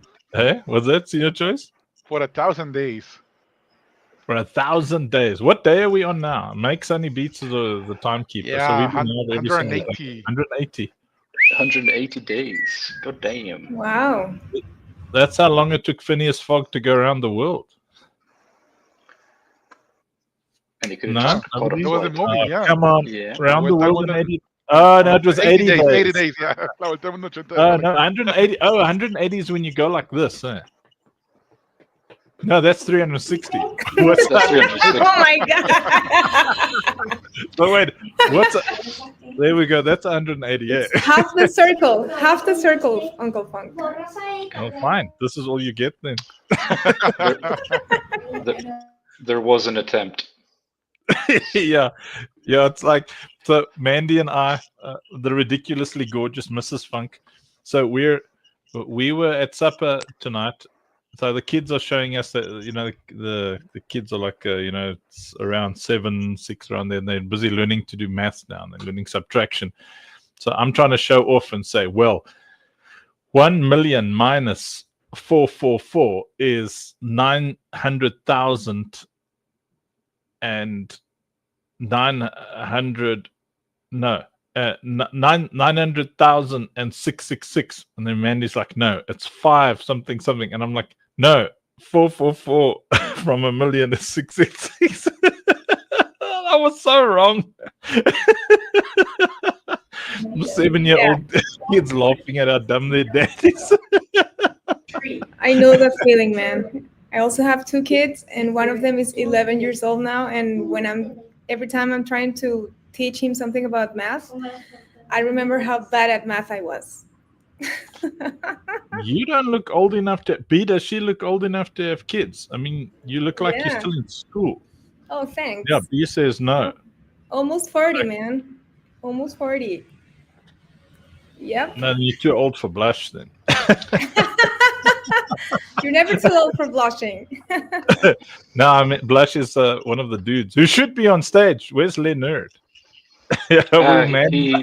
He doesn't he doesn't function around ladies. Doesn't he? No, he's will too blush. much of a base. He's too much of a yeah. That's cool. So okay, Mariella, you're our guest, so you're gonna have to interview Joey. Okay, I don't want to interview him because I'm a little nervous here, but I do have a question. I mean, I came here a little bit late, and I am the CMO at Pixpel, so I'm running everything, marketing, strategies, intern, community building, everything. I'm doing everything, and I've only been in this space for 2 years, so I'm still learning a lot. And I wanted to ask you, did you do everything alone? How many people were in your team when you did all of this? Yes, so in Web3, there's no alone. There's at least 3 people. This is why it's called Web3. So the way I would go about it is I would ask myself, and this is something I always talk with Andrew about. I could do everything if I wanted to, but there aren't enough hours in the day for me to do them correctly. So I will either have to do them mediocrely or I would have to assign them to someone else. But what happens when you start assigning tasks to someone else? You start having free time, which is going to be time for innovation. And this is where the brilliancy will come. It will not come from you doing everything yourself. It will come from you having time, thinking about how you can move this forward. And this is what being a visionary means. So when Andrew is coding 24/7, or whenever he's building the game 24/7, he doesn't have much time to dream. All he has is time to work. And so talking about my experience, I started by dividing the pie. So the pie was not all mine. I started dividing the pie. I was like, okay, I need help in this. I need help in this. I can teach someone to do this. And then I was like, okay, this is the pie I have. And I started cutting through the pie. And after I cut through the pie, I was like, will this still be worth it if it works? And the question was yes. So I was like, okay, it's a good thing to do. And the team that I had with me were a combination of people that knew what they were doing and people that were learning what they were doing. And this took some pressure out of my shoulders because it gave me the opportunity to teach them the way I want them to do things. So they weren't really doing things their own way, but at the same time left room for the people that know exactly what they're doing to help me out. So my advice to you is look at the tasks that you are doing that someone else could be doing. If you can delegate them to someone else while still having whatever you're building become profitable, do it. If you think that no one will be able to do as good a job as you are doing with whatever you are doing, then the problem is you. It's not them. Because if you cannot give them the knowledge that you have, if you cannot transmit your experience into presentations, into tutorials, into sessions where you explain to them the way you think, the way you operate, then you probably don't understand what you are doing to begin with. So this is the good news. The good news is that there's always room for you to delegate work to someone else, for you to focus on the things that actually would advance the project forward. I hope I answered your question. Yes, of course, you did. And you gave me some ideas as well. So thank you. I appreciate it. LFG, 1 minute. Okay, someone else's turn now. If I think of another question, I'll jump in. I don't know. What is a Mariella Pixpel? What is a Mariella Pixpel? Yeah, well, that's what it says under your name. Oh, that's me. I typed my name and I also typed the name of the project I am working on. So what is Pixpel? Pixpel is an ambitious project, but right now we are focusing on our Launchpad, and with our Launchpad we want to help indie developers raise funds for their games in a decentralized way, with security, with the community being the investors. So we are offering a safer and transparent way for them to be able to live out of their creations and stop relying on platforms only like Steam or Kickstarter, who are not decentralized and not working with blockchain technology, which can actually help indie developers a lot. It's just that the majority of them doesn't know it yet. So we are, aiming to go to that niche and bring them to the dark side of the force. Nice. So I don't know, Jason, have you met with Pixpel or just Senior Choice so far? Of course I've met with Pixpel. I even did it in Spanish just for added dramatic effect. That's right. Oh, really? ¿Cómo estás, cuchi cuchi? Yeah. Oh my God. I don't know how to speak that language. I love watching Spanish movies, though. They're always like these gangstery things, and there's a lot of scooters involved. I thought scooters were Italian. Like, no, there's scooters. There's a lot of them. Joey. Okay, it's just questioning every life choice right do we have a use for these Pixpel people other than cool chicks being on our stage? Of course we do. Yeah. That is why we have a group with them, and due to their vision and what we're building, there shall be a lot of collaboration and cooperation going forward. Oh, really? Are they going to find us money? We don't just hang around with anybody, Funk. This is true. It's part of the process, though. Exactly. I'm going to put Senior Choice up there because suddenly we can't see his mighty beard.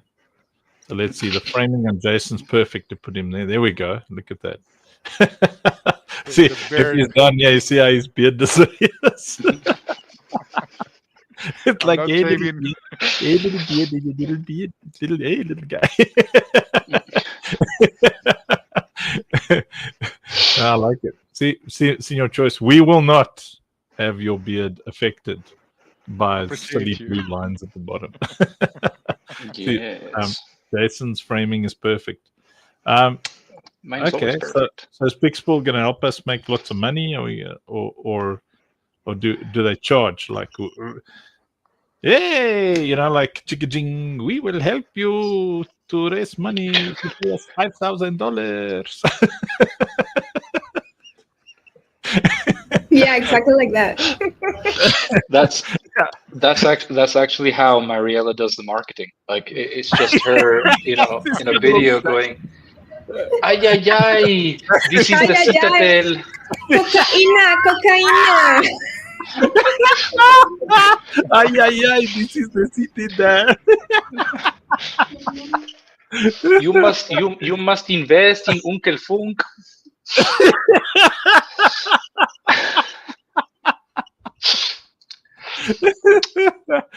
We're very, very, very serious people. I will have you know. You can't tell. Is also the biggest lie I have told all day.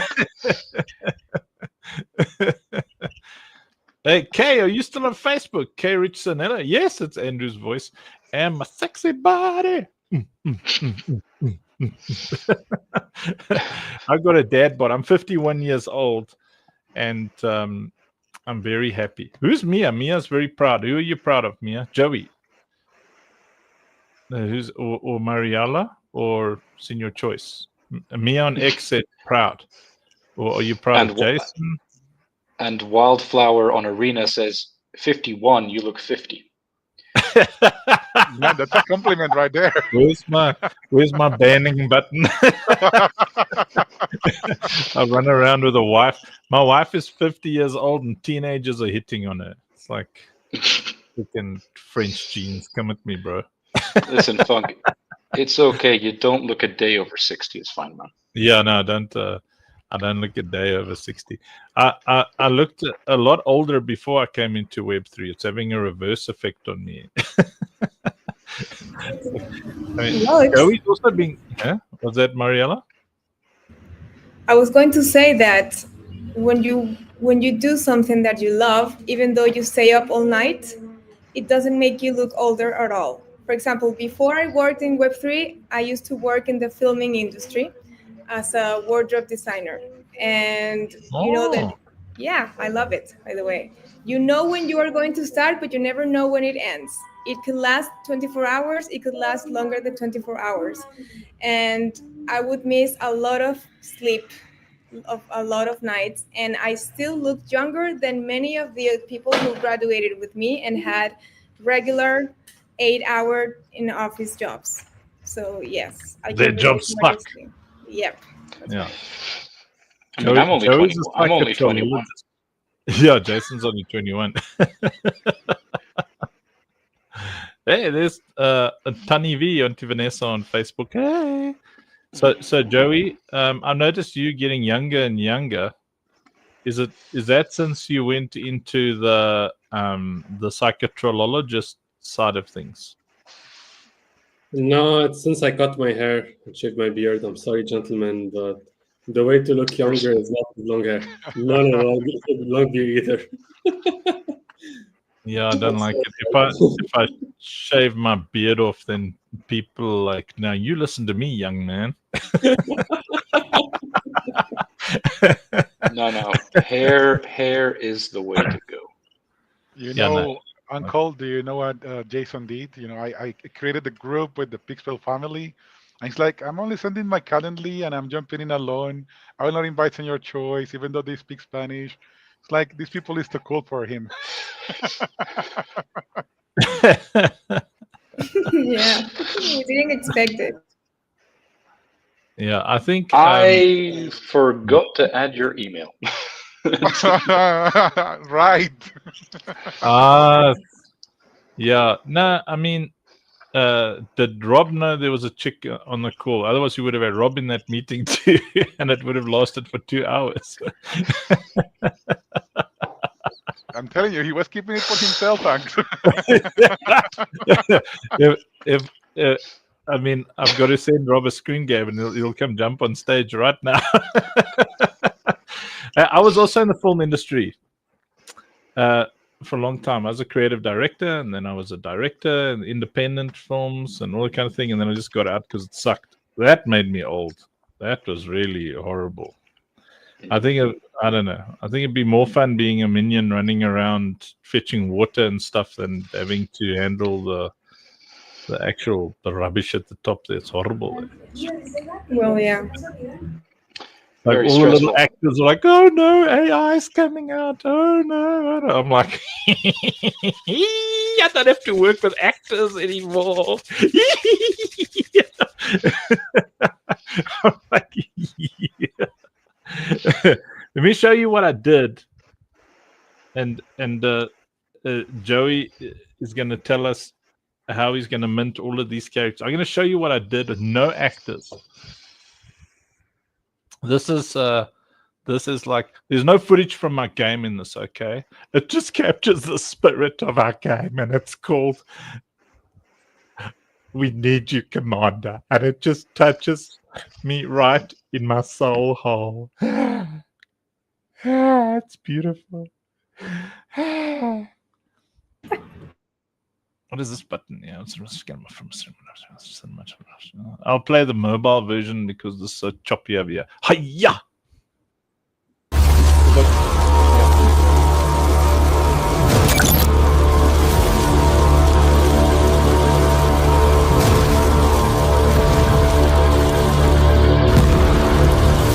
We don't just fight to survive. We fight so they don't have to.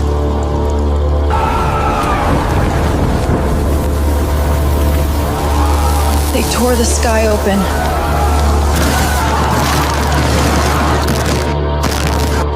I was holding my sister's hand. And then... It's tearing the city apart. We need to get out of here now. The light swallowed her. We never saw her again. But the children of the light, they pulled me out. The first rip was recorded 18 years ago. Half a city vanished, the other half was never the same.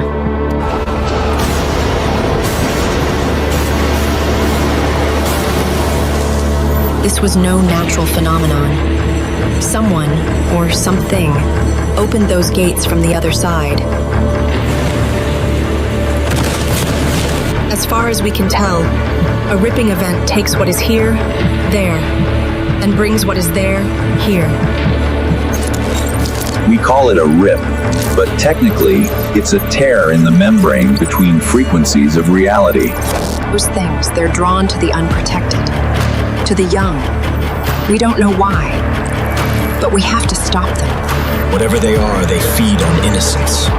They seek the pure of heart. That's why they go for that which is most precious. Every girl safe. We need you, Commander. The innocent need you. Nobody will hold you back this time. Your wrath is our only hope. The children of the light are ready for you to lead again, Commander. You do not have the luxury of sitting this one out, Commander. We need you, Commander. We need you, Commander. We need you, Commander. For Lucille! For Athera! Every girl safe!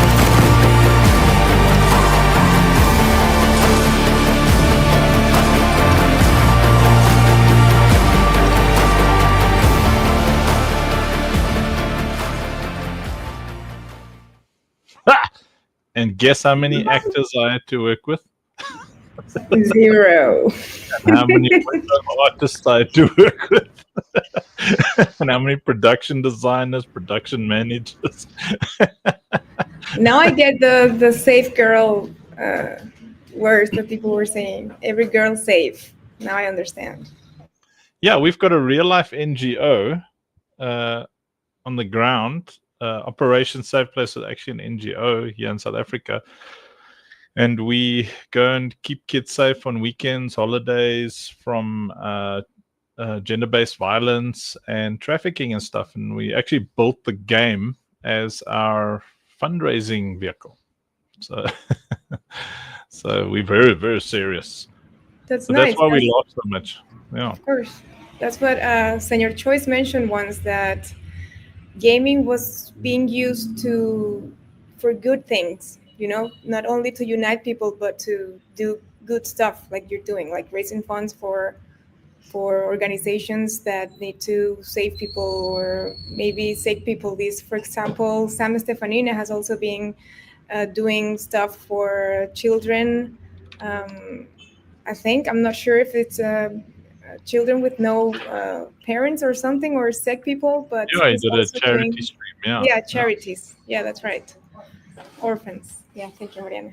And it's great. It's great to use gaming for these things, not only entertainment, you know.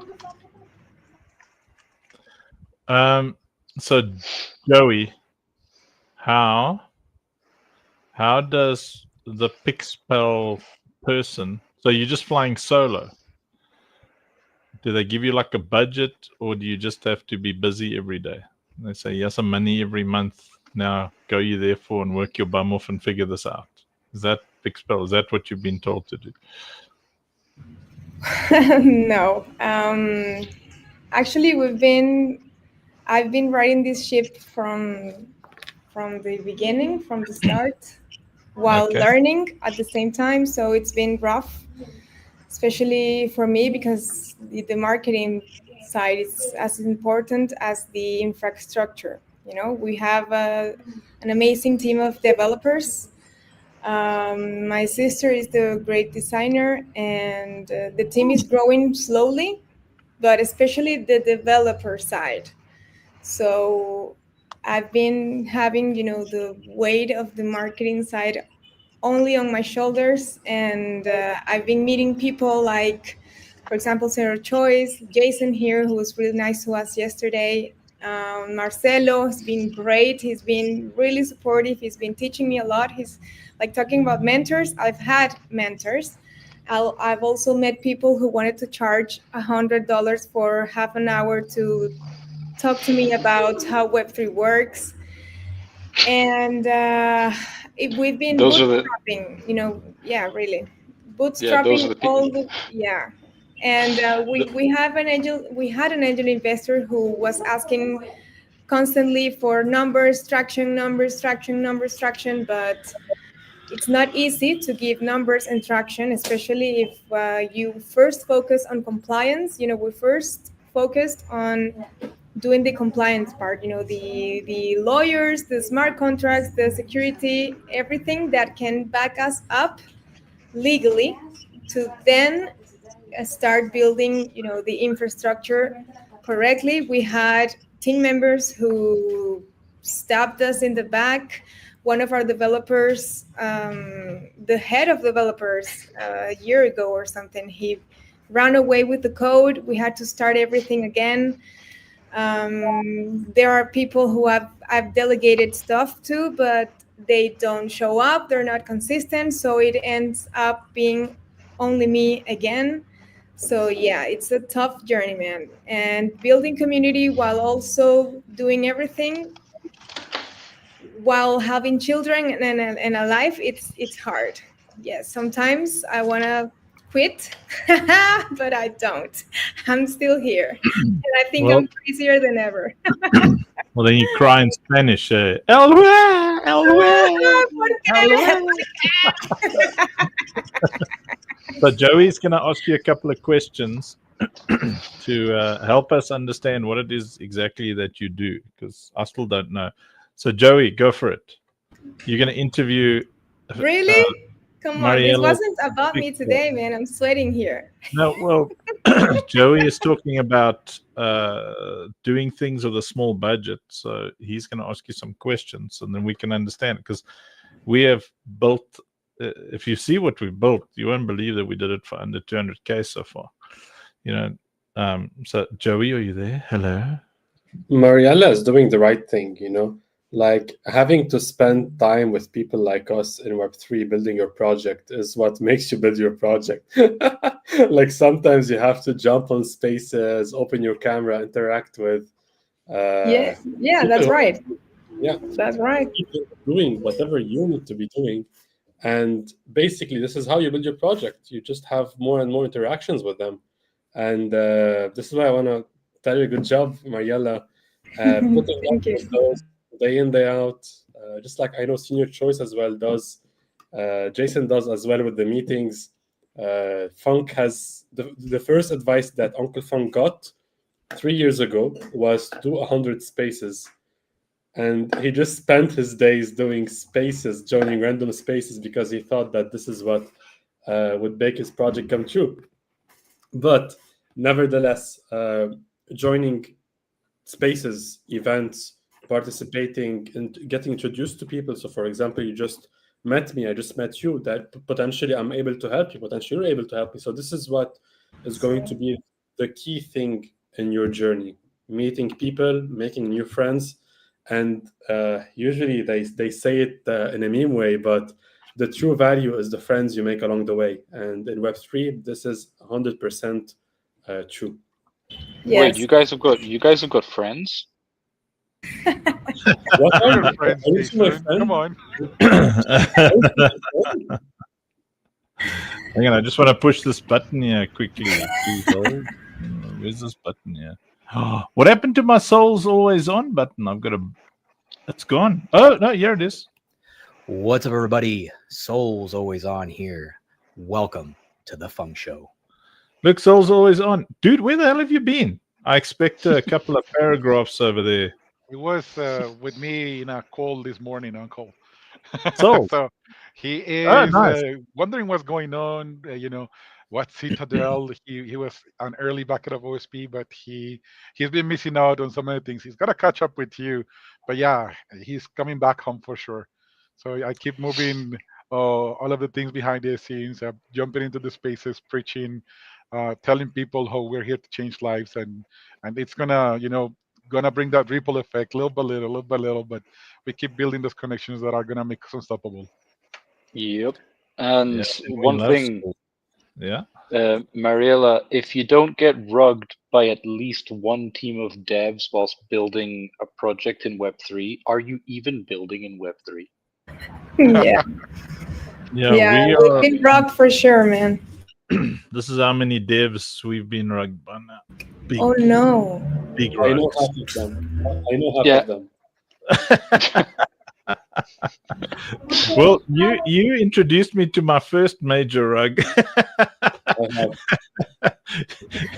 I'm I don't know. I'm not angry at that woman because I think she's used up all the anger before we even met her. So you know when someone uses all the available anger in that relationship. So Oscar, what are you so angry about? Oh my God.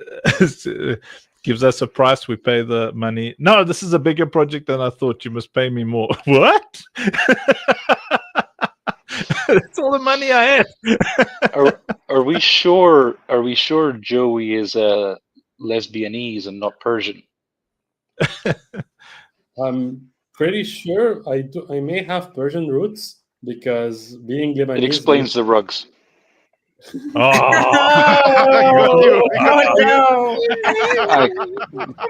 Wow, you guys are slow.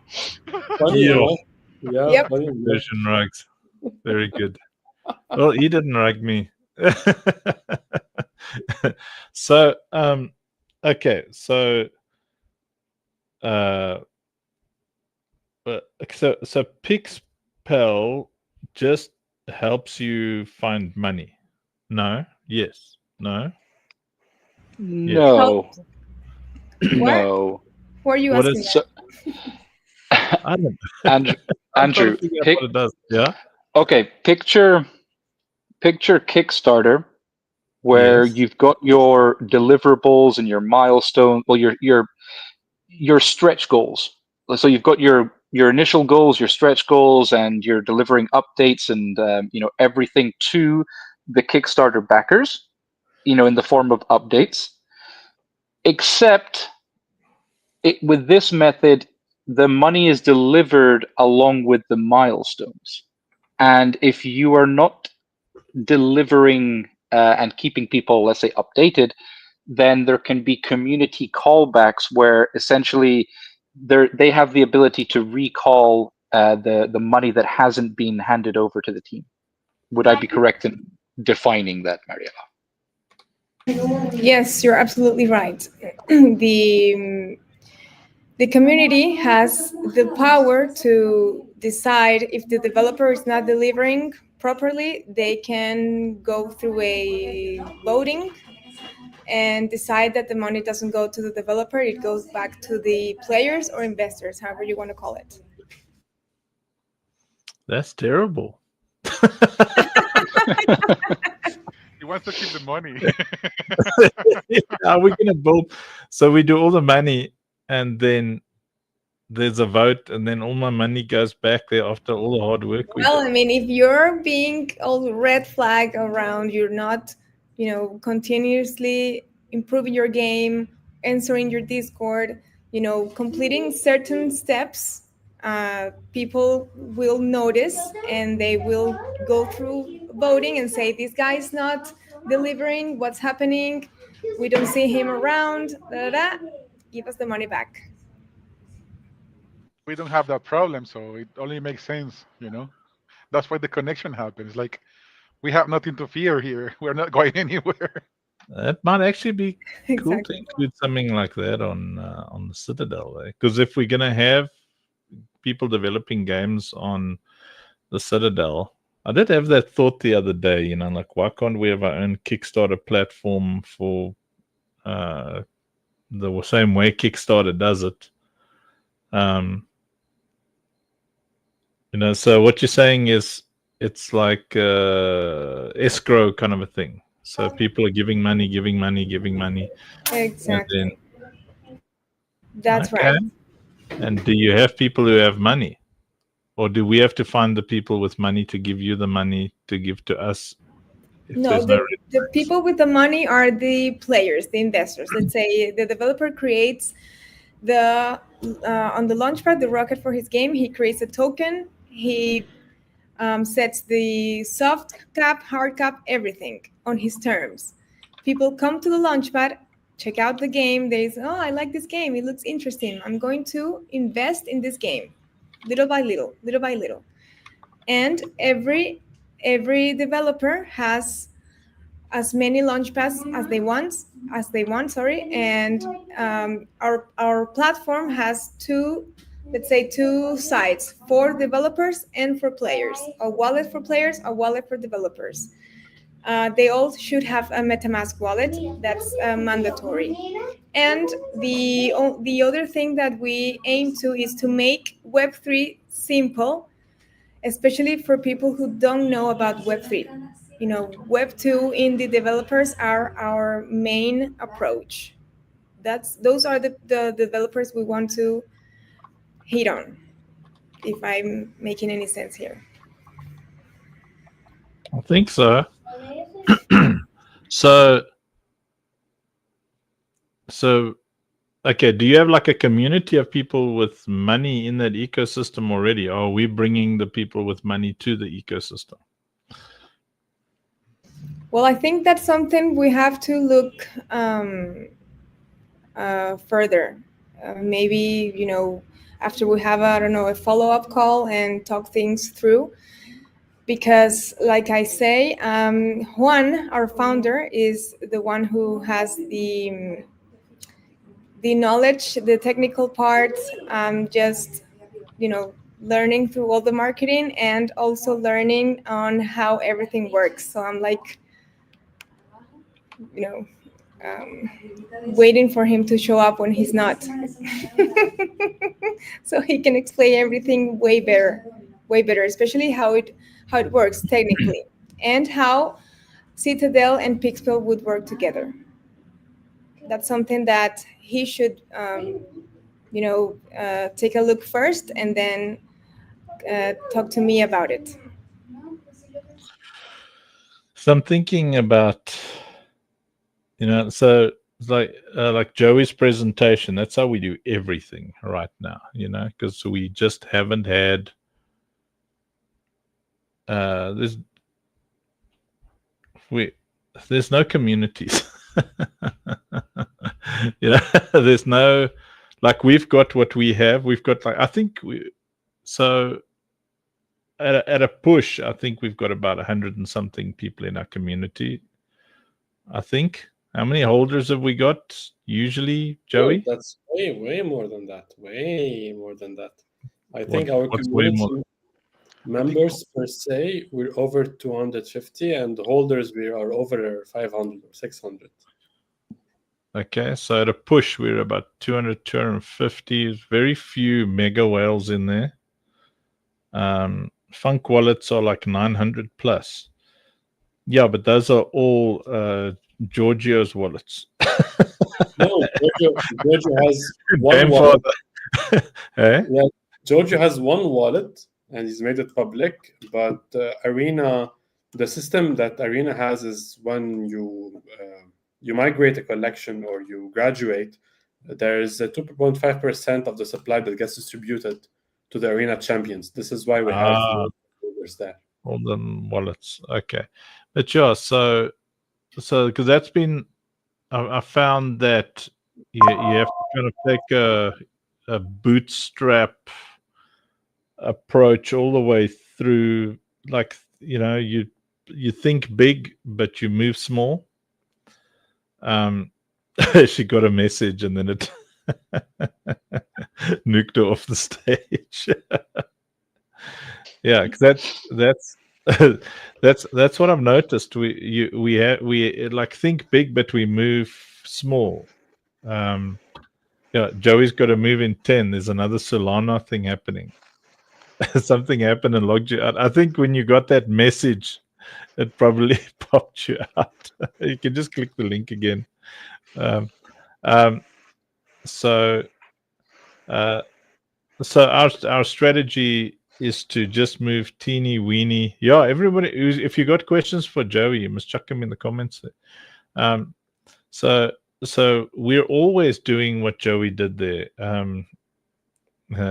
What? I'm also like cow dung, fell in the road. Good night from sleep tight, Rafiki. Slap lekker. So we always move small. So like I'm like really confident that if we set a $50,000 Kickstarter thingy that will raise 50K. I don't think we would. Or Joey, do you think we would? Like, because I was thinking how you raised 50K, which is more than the total we have raised for OSP and the Citadel in 3 years. Yeah, I mean, you can raise as much as you want, but it really depends on the strategy and timeline that you use. So, for example, we've had conversations before on ways we can increase the amount we raise, but these things don't happen independently.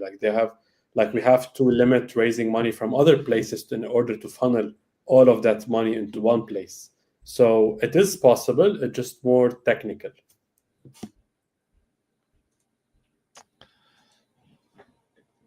I'm with you. It's very possible. Because I mean, we're at the mercy of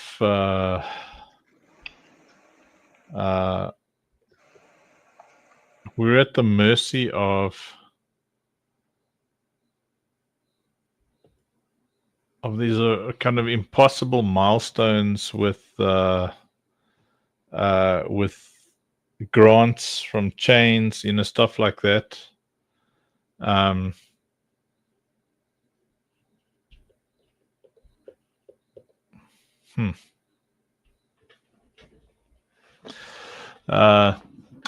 just thinking when you're, because our entire strategy, B says, oops, more funk fell into wallet. I'm just thinking now, our entire strategy is literally what Joey showed you tonight, what he did with the Doksukis.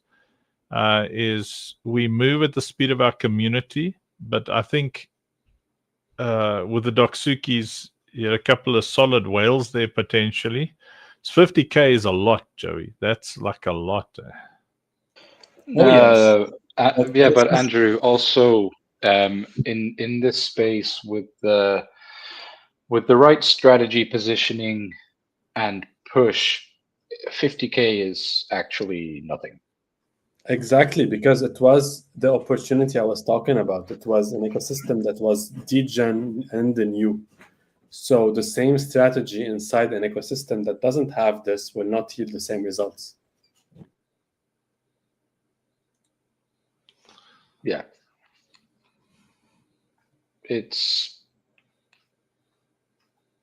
yeah, like pre-sales and well-positioned, the right fuel behind it, the organic presence that we have, the people that we have that support what we're doing. It's just getting to that specific stage with enough in place to capture everyone in a positive way. But it's more than doable, man. I mean, seriously, 50K. We're talking about on a global scale. Yeah, no, I don't know. I think so. What is our biggest income off a mint so far, Joey? What has that been? But you can't really look at it this way because people give you money in different ways than mints. So, Yeah, no, but I'm just specifically talking about the mints. I mean, look on our seed sales and stuff like that. We've raised close to 100K now. Yeah, those are still mints. So if you want to count the Web3 mints specifically, I'd say about $7,000. Yeah. So I mean, our total mint so far, and we'll probably do a 20K mint now on Katsu. So Mariella, what's the biggest kind of Kickstarter-y thing you guys have done on Pixpel so far? Well, like I said, we are starting. We haven't launched yet. We're not live. We're going on mainnet with Scale Network pretty soon. They're still doing some checking on our smart contracts so that we go live with them whenever they're ready to announce it. So we haven't gained any traction yet. We're looking for games to come to our platform and provide us some traction, some case users, user cases. We're still early, man. We don't have the traction that Citadel has, of course. We're just starting, and Joey, thank you. We have been building since 2021, and I think this is finally the moment that we're ready to go and start having real users. That's why we also, we are starting our own spaces. So yes, I'm going to go on even more spaces. Juan is also going on more spaces, creating connections. Many people know who we are. We just need to continue growing our community and finding good partnerships that can be beneficial for both sides. That's what we are aiming for right now. And it would be great to actually have, like Joey did, a presentation of Pixpel. Juan present here, he can answer all the questions that you have on call that I unfortunately can not answer, or maybe I can, but you make me kind of nervous and I get all sweaty. Juan is the perfect man for answering all the questions that you have, and it would be great for also the community to check out what we're doing with a proper presentation, to come even more prepared. I didn't expect anything of this. I just came here to hear you guys out. And how we build relationship. Yeah, no, I was just thinking, okay, but that's interesting. I didn't know that you guys were starting, and it's interesting that you're on Scale. So on Scale and Concordium blockchain as well. Concordium blockchain is all about the security. So with them, we built the NFT safety warranty. So that's how the scroll works. It's with Concordium, and the gaming part, with the no gas fees, etc., is with Scale. We're also looking to partner with Avalanche. With actually, Jason mentioned one yesterday, Say. So we are doing our research, and we are hoping to contact them as well to start partnering up as well with them. Yeah, we're kind of say Maxis. All roads lead to the Citadel and end up on Cizay. Good news. I need to remove this here. Remove. And then I can add this. Uncle, I have a problem. What's your problem? That we only got 100 names in the list, and we got 101 people that needs to be there. Why have we got 100 names? Is that how big our community is? Yes, sir. I thought there were only like 1, 2, 3, 4. I'm busy counting the comments. Don't hurt yourself counting, Andrew. Your name is already there. I think we should play. Okay, so my name. No, you gotta take my name off there because I can't get it. Look, there's Broden. Jeez, Broden. I mean, where the hell have you been? Souls hasn't been here for years, and he got here before you. Jarmio says, "What list is this?" So, Jarmio, if you on the Citadel Discord, you go there and you say "Yo," and then Senior Choice puts you on the ducky race. It's a ducky race, and on the ducky race, you can win the things. You can win a date with Joey. You can win a sting from B. Wait, Uncle. Twisted's being racist. He says, "Take me off race." Do you know what happened, Unks? That when we prepared the race for the Lebanese commentary, he ran away. So we need to go resummon him for his commentary before he escapes from it. Joey's a busy man. He's like he ran away now to go to some Solana convention. Okay, then maybe we can do a Spanish one, right? Because Mariela is already in the list. ¿Cómo estás? Cuchi cuchi, señorita, cuchita. Would you be up for it, Mariela? Well, I mean, I'm already here today, being fired up. So yes, of course, I'll do it. All right, let's do it then. How long do you think that you can? The Latin people have the style on los partidos de fútbol. ¿Qué le pasa a la pelota? You wanna go with that style or you have a different one? I don't know. It's my first time. Okay, let's do 60 seconds, and I'm gonna have to go DM Papa Bear and Joey too, because I'm gonna give 3 Lucille's from my personal collection. Then I'm gonna be like, hey guys, No. Are you giving away your Lucille's, dude? Yes. Do you have any idea what you're giving away? Yes, sir, I am. But that's how giving we are. I don't think you do. Did you click on that link that I created today where I yes, showed I did. what primes do? Yes, yeah. I do. I don't think you should be doing that. Senior Choice. That's like giving away a house or a car. Yes, I am aware, Uncle. Fine. And I got an ultra exotic, but that one I'm not giving away. Yeah, no, don't give away an ultra exotic. But you can level them up, right? Yes. There's only 9,999 Lucille's, right? And yes. And there's 50,000 people on the mailing list, right? Yes, sir. It's gonna go So crazy once we send the mail thingy. They're You gonna better make sure skyrocket. you don't give to Vincenzo or these people just gonna No banta pudu. sell your Lucille's. No, Souls, you can't have enough Lucille's, and Katsus are about to launch as well. I'll show you guys some alpha quickly after this, those of you still awake. In the meantime, while the ducky race is going, let's vote on whose song we're gonna play. We write songs for everybody, Mariella, because we're cool in this community. Yeah, but first, how the hell do I play this?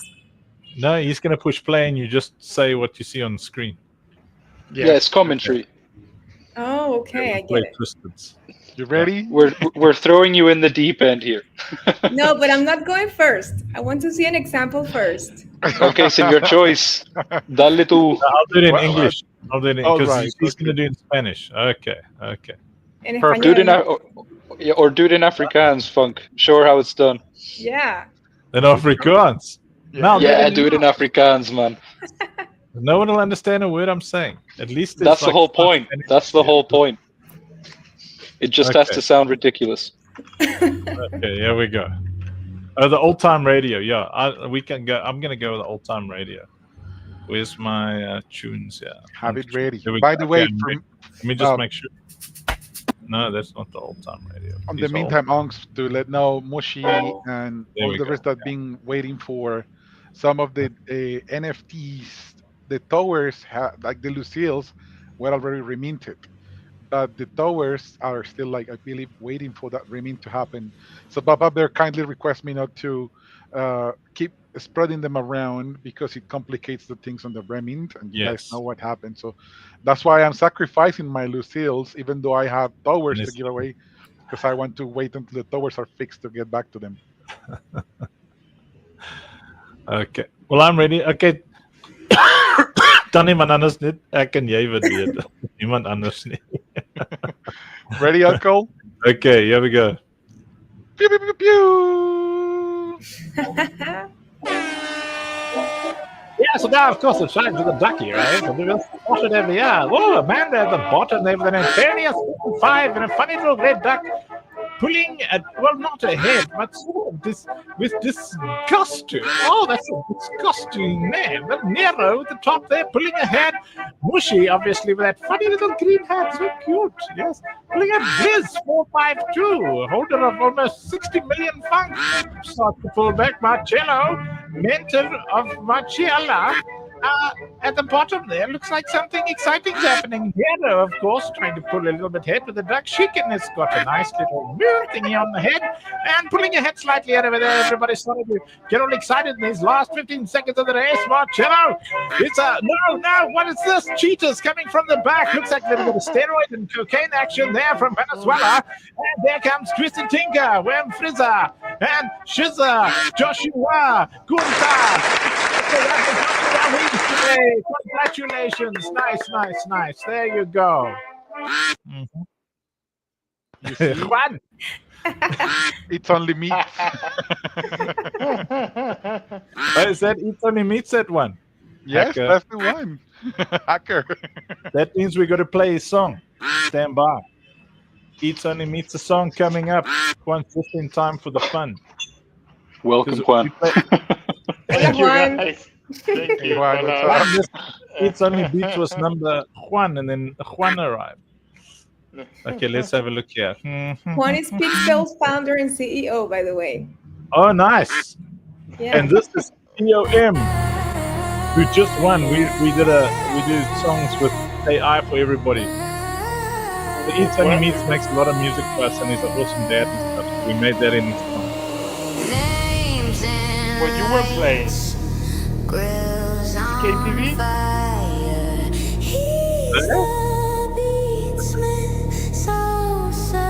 Yeah, he's in there's like 528 people in Arena Social. Makes only beats, yeah, that's the creed. Makes only beats, yeah, that's the creed. Yeah, Juan's one of us. Smoking the air, barbecue heat. Family dancing, life on repeat. See, Juan's all up for the funk show. Yeah, Juan is like, he's there for the fun show. Oh, turn it up. Somebody turn something up. I'm standing up. Let's go.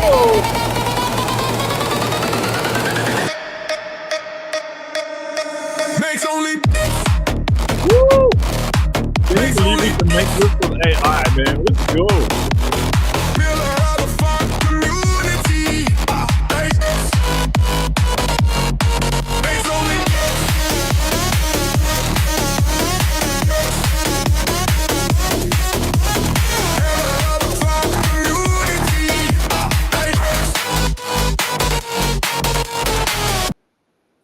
enough of that. People are going to think we're a fun community. We're serious. We got to make money. Man, why Shazam was not able to find this track? These are ours. We make them. They're ours. We own them. We make them. They're for our community. We're Pepe. Wow. For our cult. Wait, I'm looking in the wrong direction. Let me go over here. Boom. Welcome, Juan. What's up? Hey, man, what's up? Finally, I see you, man. Yeah. Wow. So many spaces we share, and finally, I have the joy to see you, man. Yes, I'm excited for it. Yeah, I've been seeing you around. I've been hopping on some different stages. So yeah, you got to the place where you're gonna find me. Usually, it's day 180, and it's a commitment of 1,000 days. So there are no weekends. Unks has no free days. Every day is free when you're with your friends. Hey, Jason. Oh, you're twin brothers? They did have a resemblance right there, right? Yeah. Except he's the good-looking one, and the clever. And he's the good-looking one and the clever one. and the younger one. And the younger one, yes. Of course. Yeah. Yes. The womb was like, let me try and figure out, and then it popped me out, and I was like, and then the next time I was like, nailed it. Yeah. So let me click a button here. Yeah. You were Go for playing it, a game, right? Yes, Senior Choice was doing the ducky race. Yeah. Oh, nice. I love it. Yeah. Now Mariella's gonna commentate the next one, but she's gonna do it in Spanish. So the community, when you hear words like cocaína and stuff like that, it's okay. It's just how they talk. Because it's Venezuela and Colombia, or what? Yeah. That's how Senior Choice talks. They bully me all the time, brother. Like, Pablo Escobar here. It's like, Massive coffee dealer, white coffee dealer. I know. Yeah. Senior Choice only goes to the airport if he thinks I'm going to be there, because not only is he Muslim, but he's also from a place where there's lots of cocaine. So when they stop him for two things. So he has to have me in front, because I look like, if my beard's shaved, I look like a big raver. Then they'll pull me over. But maybe with my beard, they'll just leave me alone now, because I look like an American racist. So they'll just let me through. Oh, man. That's one way of describing it. Assalamu alaikum. Alaikum salam wa rahmatullahi wa barakatuh, brother. Yep. There we go. Wiz, I just wanted to quickly show everybody what Senior Choice is giving away, because he's crazy. Just in case you're wondering, somewhere here I've got the thingy here. See, so what they just said to each other were they like potatoes and salamis and stuff in Spanish. But there was no cocaína in there, or coffee or anything.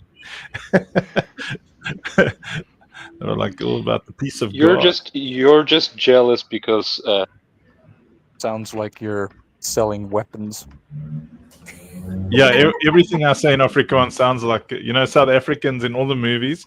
We are the mercenaries and the gun dealers, and we all talk like this, eh? We're from South Africa, and we talk like this, eh? You want to buy some weapons from the arms dealers, eh? Yeah, we talk like this. Yeah. Yeah, we have a potato in the mouth. Yeah. Yeah.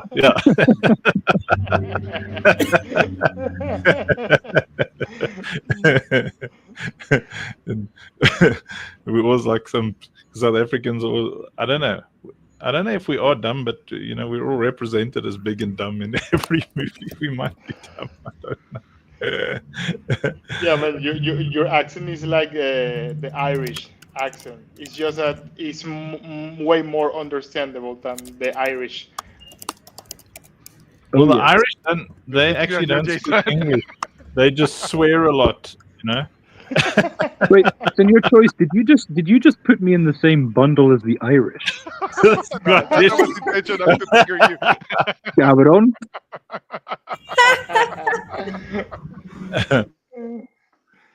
I'm from a far sexier place. I'm from No, Scotland, you're the man. one, the guys wearing the skirts, I know.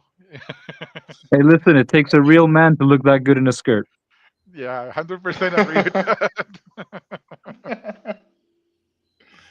So let me just complain about what Senior Choice is giving away. It's probably too small for anybody to see anyway. So, but okay, so he's giving away Lucille, and that's one of the primes. There's only 9,999 of them in our ecosystem, which, you know, in a place where at launch we'll have 5,000 players, and each player needs, you know, upwards of 5 to 10,000 NFTs to even get to mid-game content. They need 16,000 NFTs for end-game content in a loadout, and the key deciders of what your loadout can do is really the primes that are put in there, and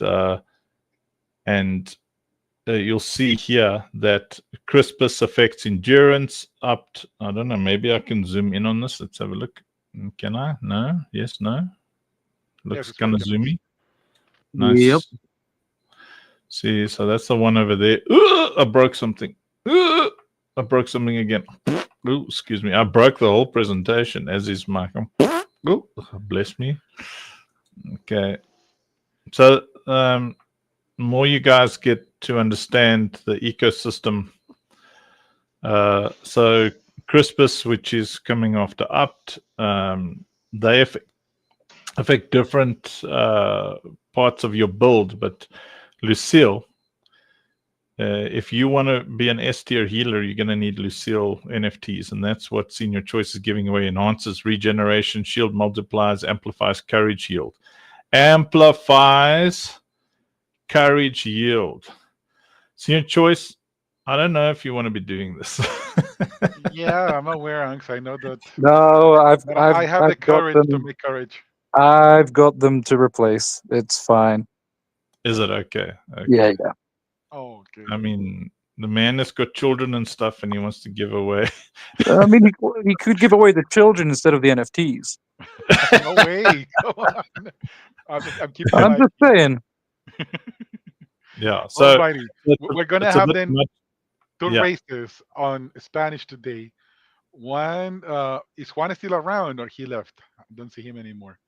But one is coming from Mariela, and then if possible, we'll get one from the Juan. Juan, let me ask him where he We went. summon him.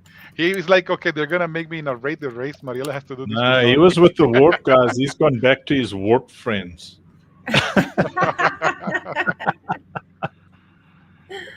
Alrighty, Mariela, you ready?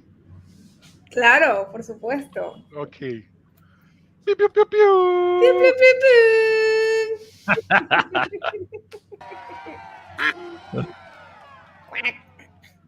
Oh, listo, ¿no? Y va a la delantera el rojo Waji. Detrás de él va Silantax, apurando el paso. Le está oliendo los pedos a Waji, pero casi que lo alcanza. Ralphie viene de primerito, alcanzándolo. Se metió un montón de pepas antes de continuar la carrera. Aquí viene el negrito 91 ganando la delantera. Ajá, para los que son racistas están todos jodidos porque el negrito es el que está ganando. Vamos 91, vamos 91. Vamos, va ganando, te va alcanzando Señor Choice. Señor Choice está alcanzando al 91 y casi que lo pasa, pero no lo logró. Vamos, negrito, vamos. Apuesto por ti, negrito. Aquí viene el redneck Pixel. Oh no. Aquí viene Mariela. Mariela va ganando. Vamos, Mariela. Alcánzalo. No, el morado lo llegó a la delantera y ahora viene Mavis, el amarillito Mavis. Good job. See, Unks, we're keeping them home. Yes, I'm glad Mavis won that one. Good job. Mayela Payela did a very good job there. Very, very nice. Jason understood what she said. It was hilarious. Oh, yeah.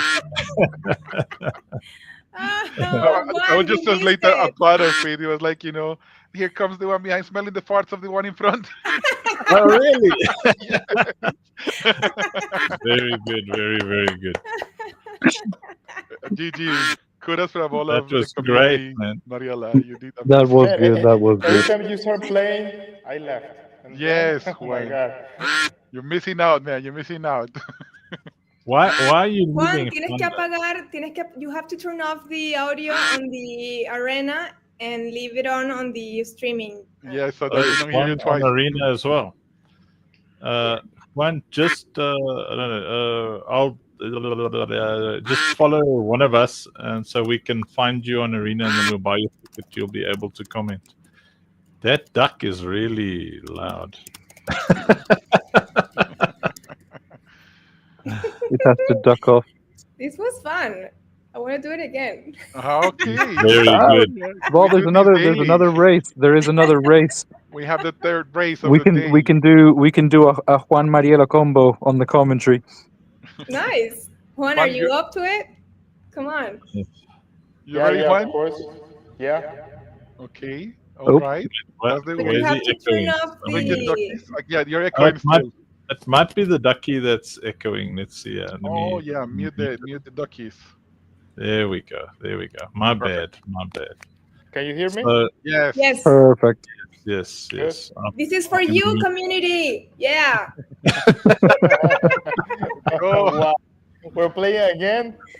Yes. Okay, but you have to they- comment. Tienes que comentar en español, en inglés, however you want. It would only be fair to remove Spanish. the Where? winners to make it Where fun, do I comment? to make space for Juan to participate since he's joined us today.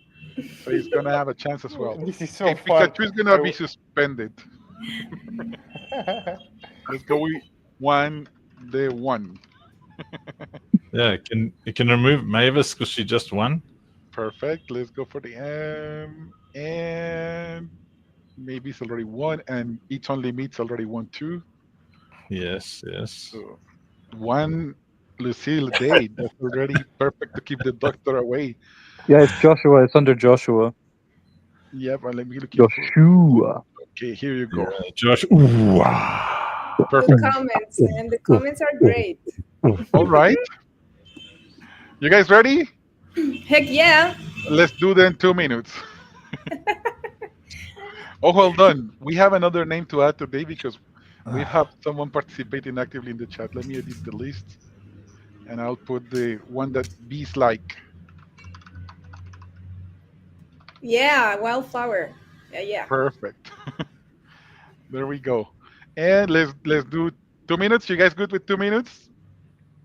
What do you mean? And if you guys in the comments are not following their accounts on Arena already, we're going to be so disappointed in you. Alrighty. Yeah. Which account is Juan on? Yeah. I know that Mariela came with the Pixel account of the Arena, but I don't know which account he's bringing. Probably. his They're personal. probably both on the Pixel then. All right. Mariel doesn't care about that stuff. She's like, she's fired up Let's for run this. the duckies. Let's go, ese. Nos vamos. 3, 2, 1. Piu, piu, piu, piu. Comienza la carrera de los paticos de colores. Todos bien drogados en esta carrera. Vamos, el verde iba de primero, pero ahora viene el del sombrerito con los lentes. Skull Crusher. Ponte esos lentes, gordito. Vamos bien, patito. 82. El 83 te está alcanzando, te está dando duro. Creo que probó lo mismo que tú. Te está alcanzando, te está pasando. Uy, casi que te pasa, pero ahí viene Saba.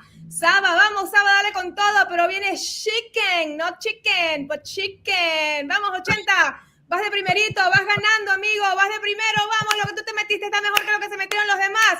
Adelante, que viene el verde, Worm Freezer, te está ganando, te está pasando, piquito con piquito, ganó, te está llevando la delantera, pero por ahí viene Mariela Pixel, casi llegándole a Worm Freezer, pero Worm Freezer no se deja ganar hasta que viene Pepesa, pero viene atrás Safe Moon JP. ¡Wow, Safe Moon! Danos de lo que comiste tú también. ¡Yo quiero! Stratashi está casi llegándole a la delantera a Worm Freezer, pero nadie le gana. ¡Ah, miren a Johnny abajo! ¡Llegó la Navidad, señores! ¡Ho, ho, ho! ¡Vamos, Johnny! ¡Vas ganando!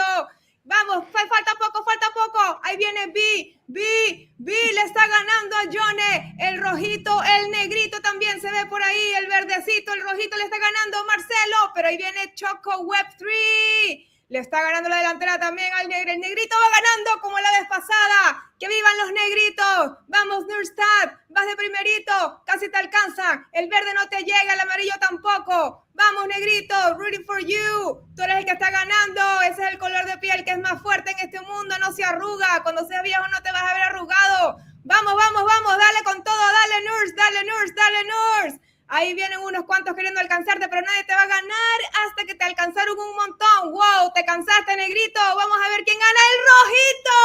¡Movement! That was almost like a marriage. Juan didn't get a word in there. Yeah. Sorry, Juan. I didn't even let you talk. No. I just mute myself. You have such talent, you know. Yeah, you can go to the setting and take the job of the guy. I have no idea about this, Mariela. This new skill that you have. Wow.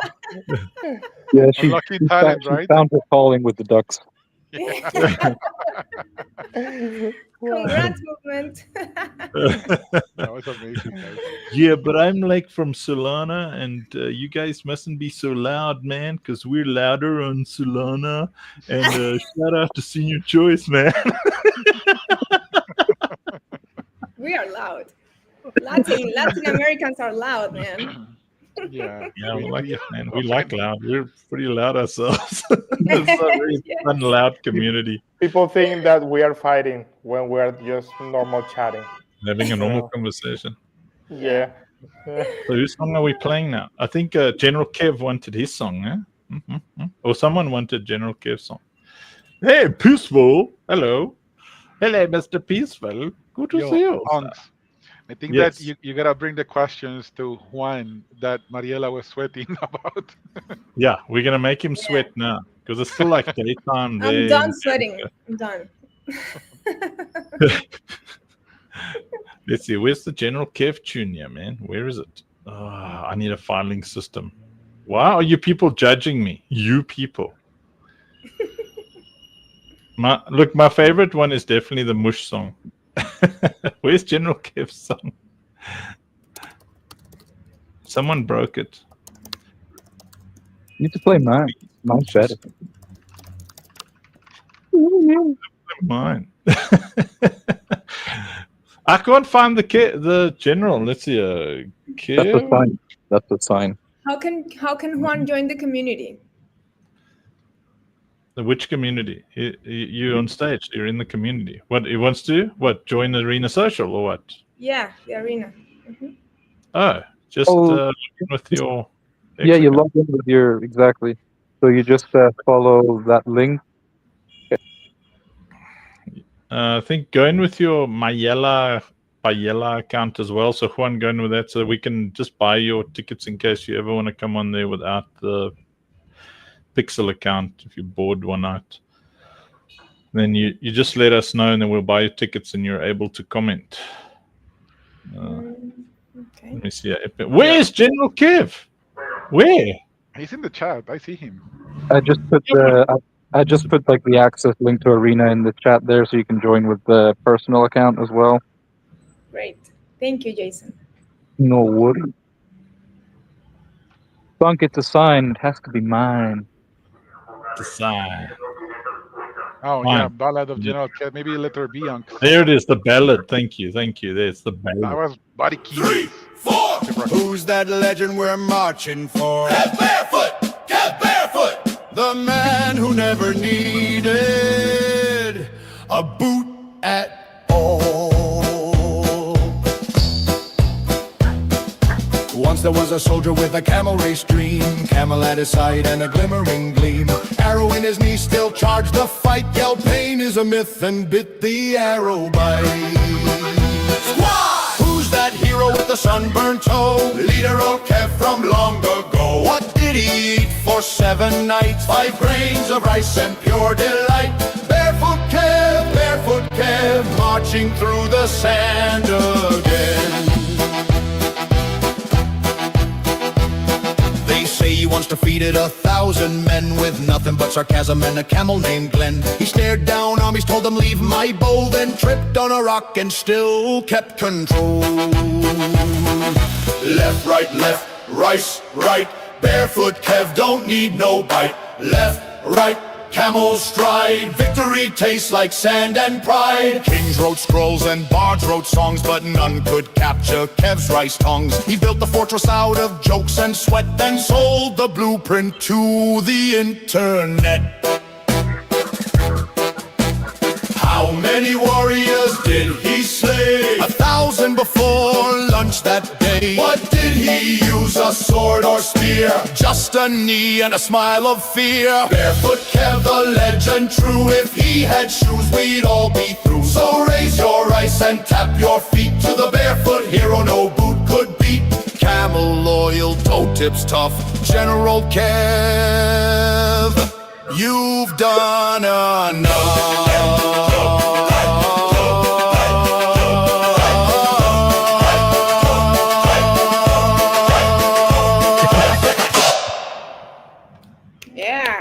Yeah, General Kev. Yeah. So we write. Well, I don't know if we write. We prompt songs to everybody in our community. Like you'll hear Jason's one now. Jason's like a rocker dude. He's like a rockety rocker. He's glitched Viking is his name on the thingies. That thingy, you know, with the whatchamacallit, that watchy thingy, you know. Somewhere here it's called glitched. Why when I type in names it doesn't show the thing is that thingy, man? There, Sir Glitched the Viking. Here we go. But unbroken, Viking of the blockchain seas. Raise your axes, brothers! The citadel awaits!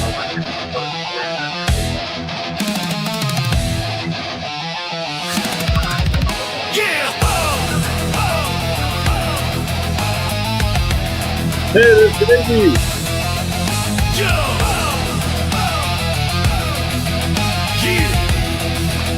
Everybody follow Baby! Jason the glitch Viking, cold in his veins, laughs in the thunder, immune to the chains. Web3 stores try to crash his domain. He just grins, says update the game. From Disco 5s to the LinkedIn halls, dropping wisdom bombs like hammer calls. He builds new clans where the brave belong. Faithful bro to Robin, fuck the bond is strong. Let's go! He sails through the glitch.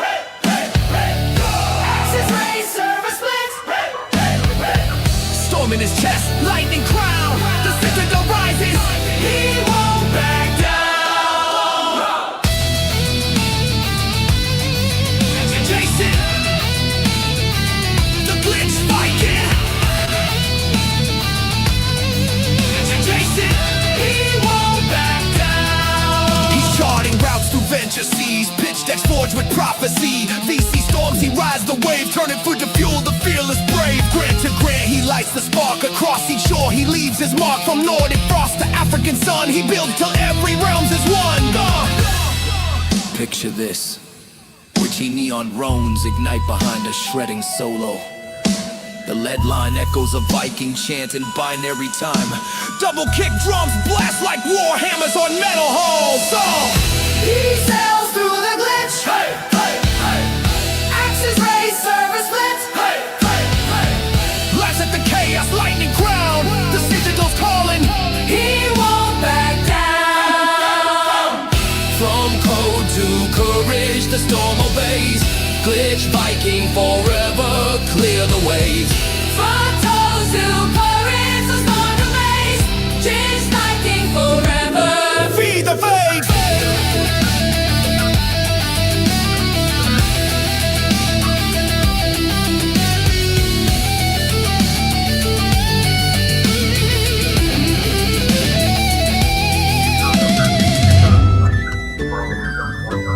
For Rob.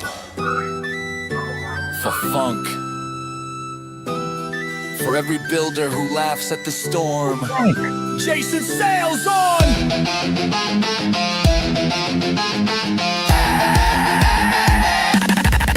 Click, click, see.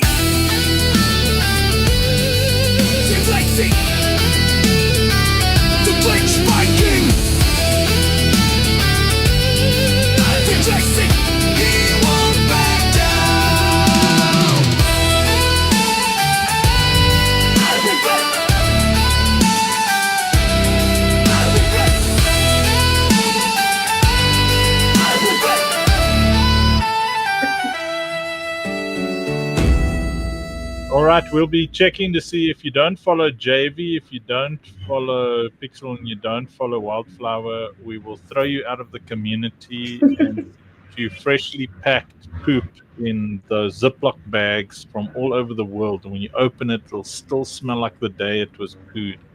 So you better make sure you're following those people, because I know that Viking poo is wow.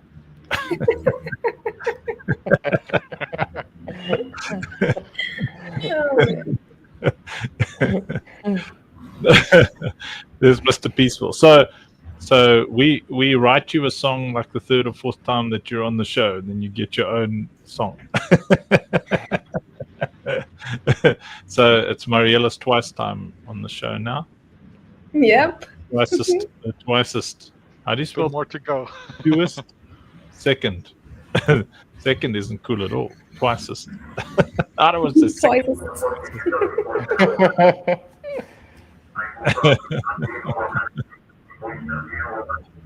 Yo, what's that sound? 40, love. Thought it was me echoing somewhere. The best song we've made so far is probably the Mushy one. See Mush Mullah in the so we've been live every day. So I went live first time on Arena 180 days ago, right? And it's 180. And the first night, Mush Mullah was on there, and then I started singing mush mushy mush mush mush mush mush on every single song every time she showed up. And now we finally, because of the glory of artificial intelligence, have our very own mushy song.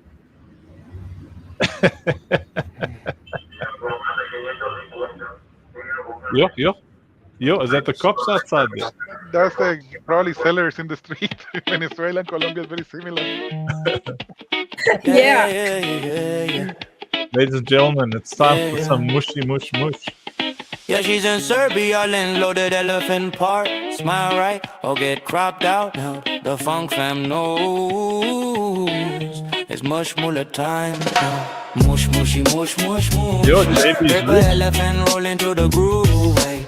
Mush mushy mush mush mush. Snap that frame, attitude approve.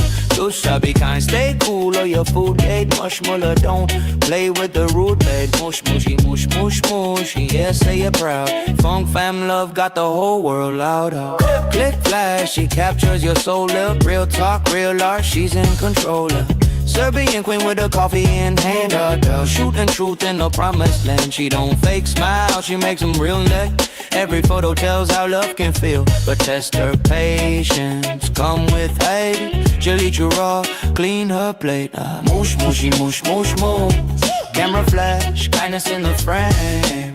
Mush mushy mush mush mush. If you rude, that's a risky game. Serbian chill, purple thrill. Ed much more less peace, but she bites for real. That mush mushy mush mush mush. All night long, hands in the air, that funky song.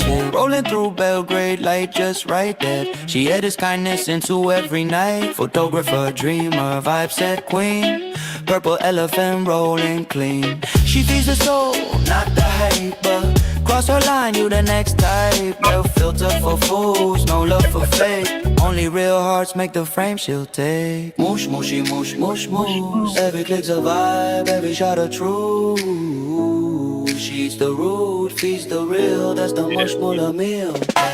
Mush mushy mush mush mush. Hands in the air, say it for the crew. Mush mushy mush mush mush. Good souls rise, the root get chewed. Yeah. Purple elephant rolling free. Photographer queen of the funk fam tree. Mush mushy mush mush mush. Serbia strong. Mush mullah love that eternal song. Smile. Be kind. Or end up in the stew. You end up in the stew, you.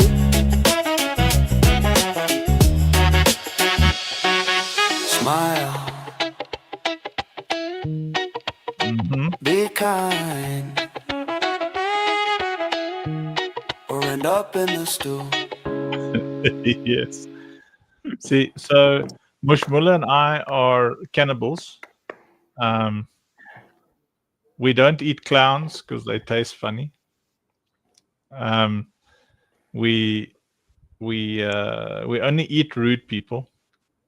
Rude people taste very nice.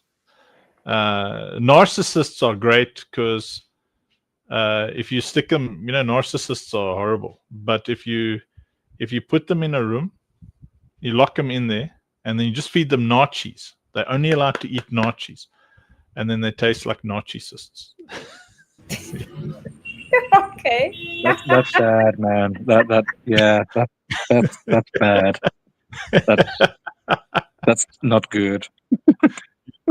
Well, don't knock it till you've tasted it. Knock it till you've tried it. I mean, everybody's like, no, cannibalism is bad till you taste a rude guy. Rude people taste good. Narcissists are not bad. Some Argentinians who got lost on the middle of Los Andes will agree with you. Yeah. They probably ate the rude first. They start with the butt. Yeah, start with the butt. Yeah.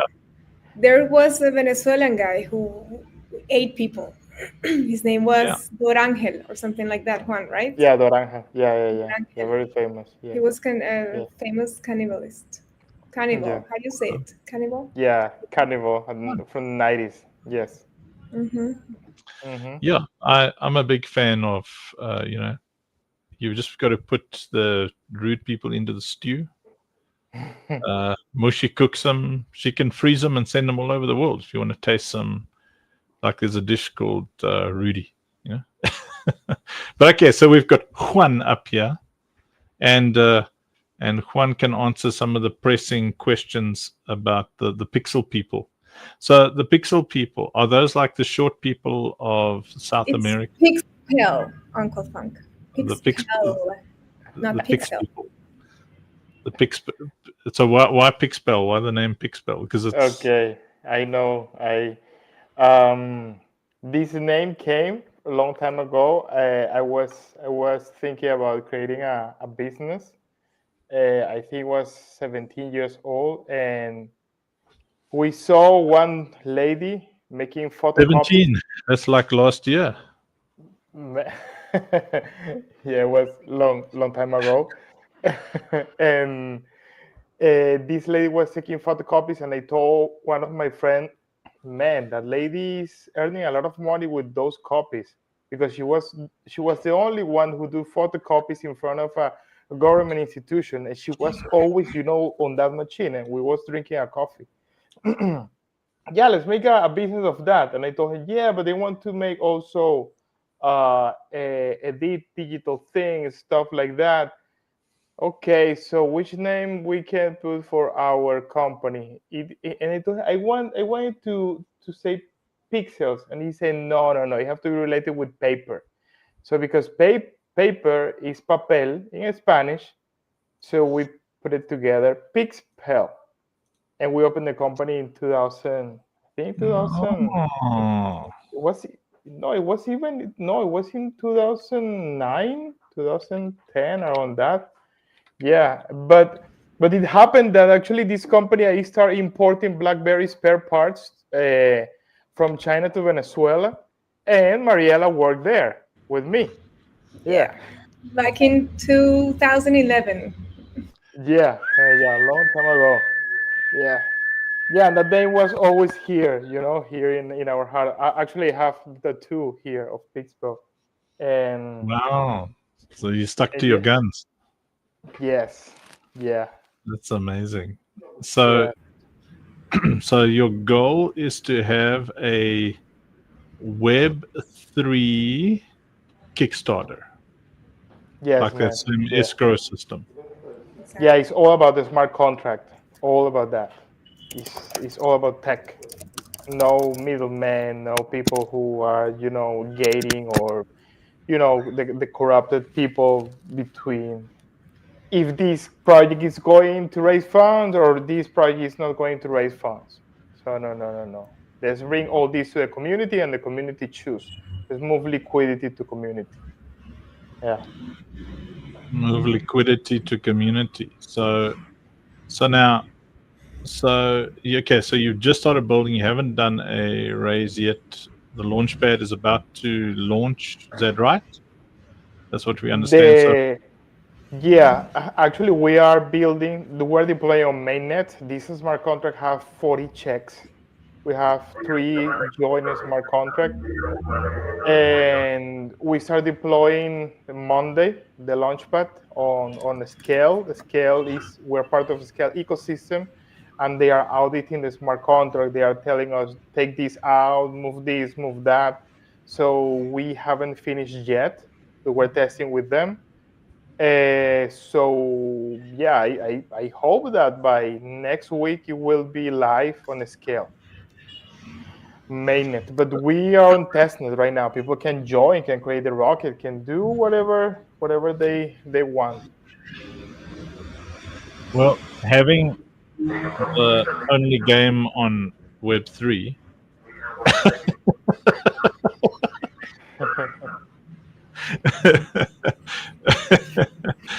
It's not for Web3, by the way. We're not doing this for Web3 users. You're only doing it for Web3. Are you focusing on Web 2? Yeah. That's actually, our take is to make this is from Gamescom. The biggest problem that the indie developer have is that all of them, they are begging Kickstarter to start raising funds. They are begging them. So Kickstarter just approved maybe 10% of them, maybe less than 10%. And the one that Kickstarter approved are the one already that they have something with some VCs that is on Kickstarter, is already joined, because the demand is so high that they filter hardcore. So if you go to the indie pavilion on Gamescom, you will see that those guys are having problems to raise funds to launch the game. They go and beg to all the countries that are giving grants. Please give me 1,000. Please give me 3,000. And with that thing, they create a great game. And then after they raise funds through a million of grants, they go to beg to Steam. Please, Steam, please me, Steam, please. And then Steam say, well, maybe, okay, yeah, you do the job and I take the money.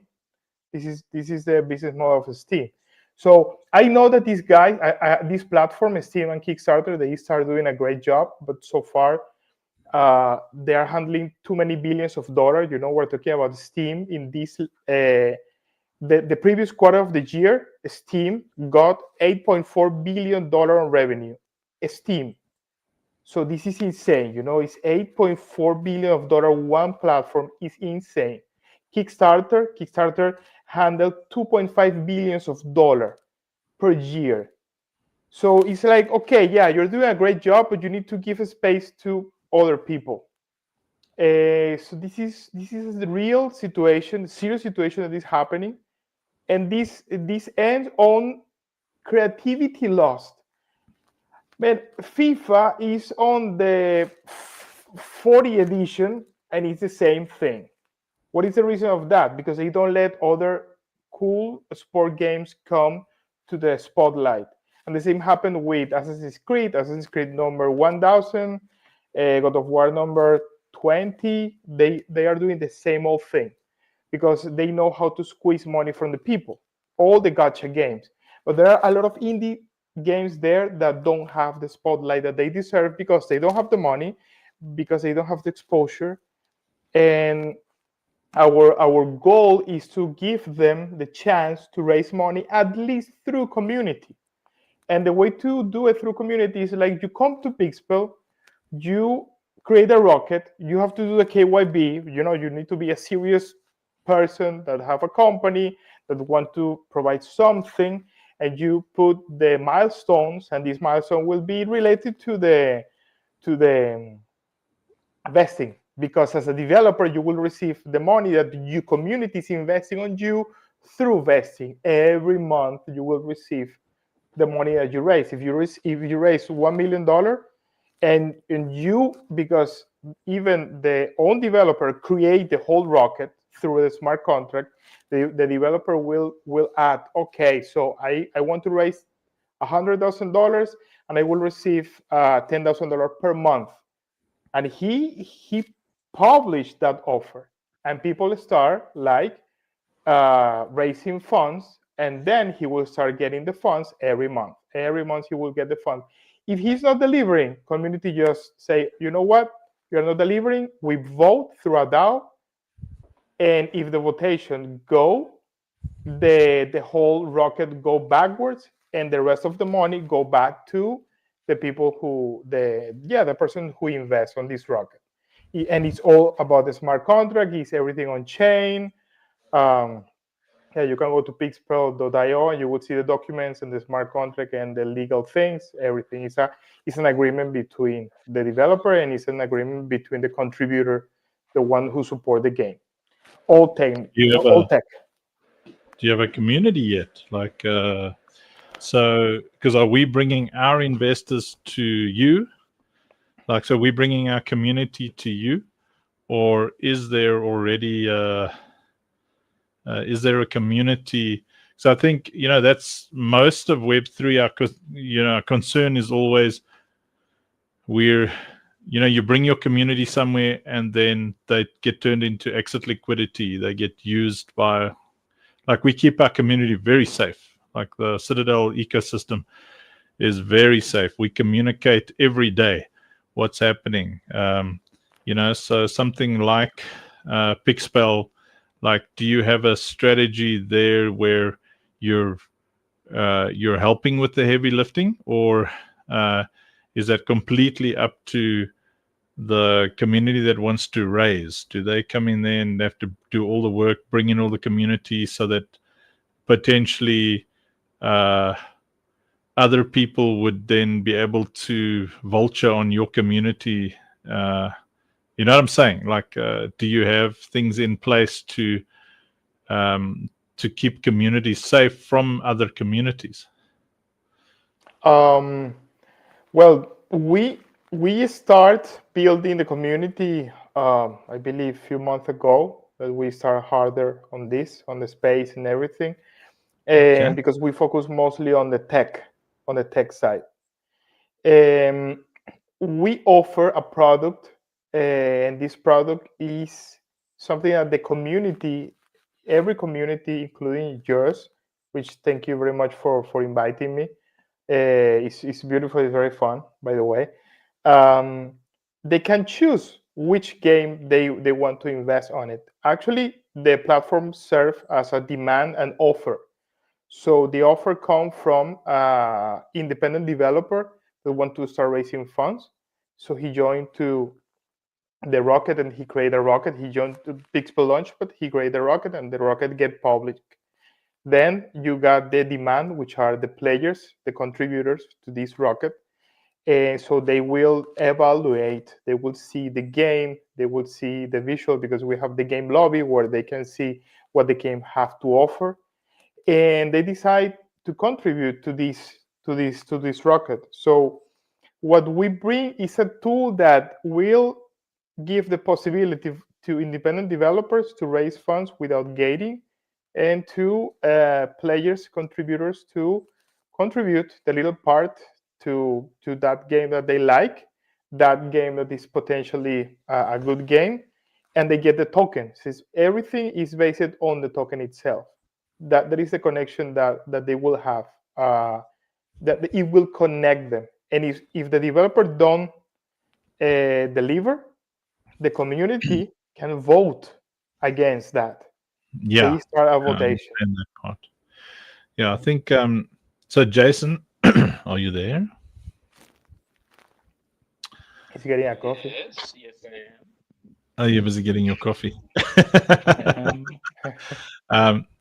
So I think you kind of hear what I'm getting at. So the reason we don't use Kickstarter is because I was involved in a team that did a Kickstarter raise, and they had to do all the work. I mean, I worked really hard to help that team raise, and they missed that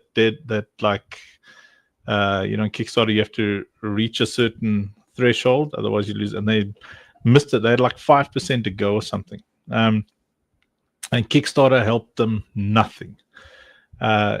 So I found that doing our own week by week crowdfunding strategy has been a lot more effective, because Kickstarter really only cares about Kickstarter, so you're still doing all the work. Your entire community is coming there, and then your community ends up giving money to other games.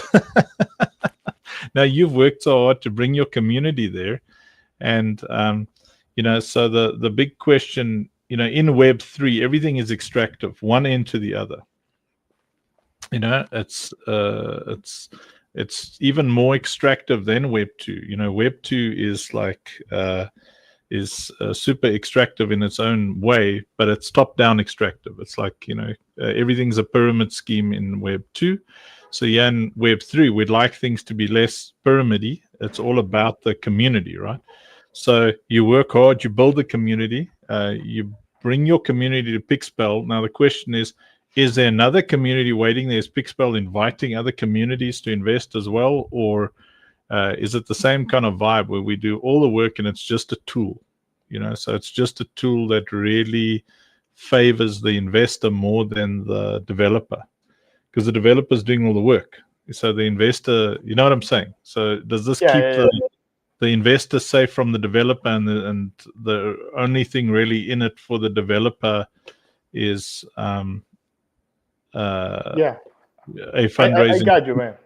Yeah, I got you. The point of view that you have, of course, is Web3 point of view, which is related to this community support.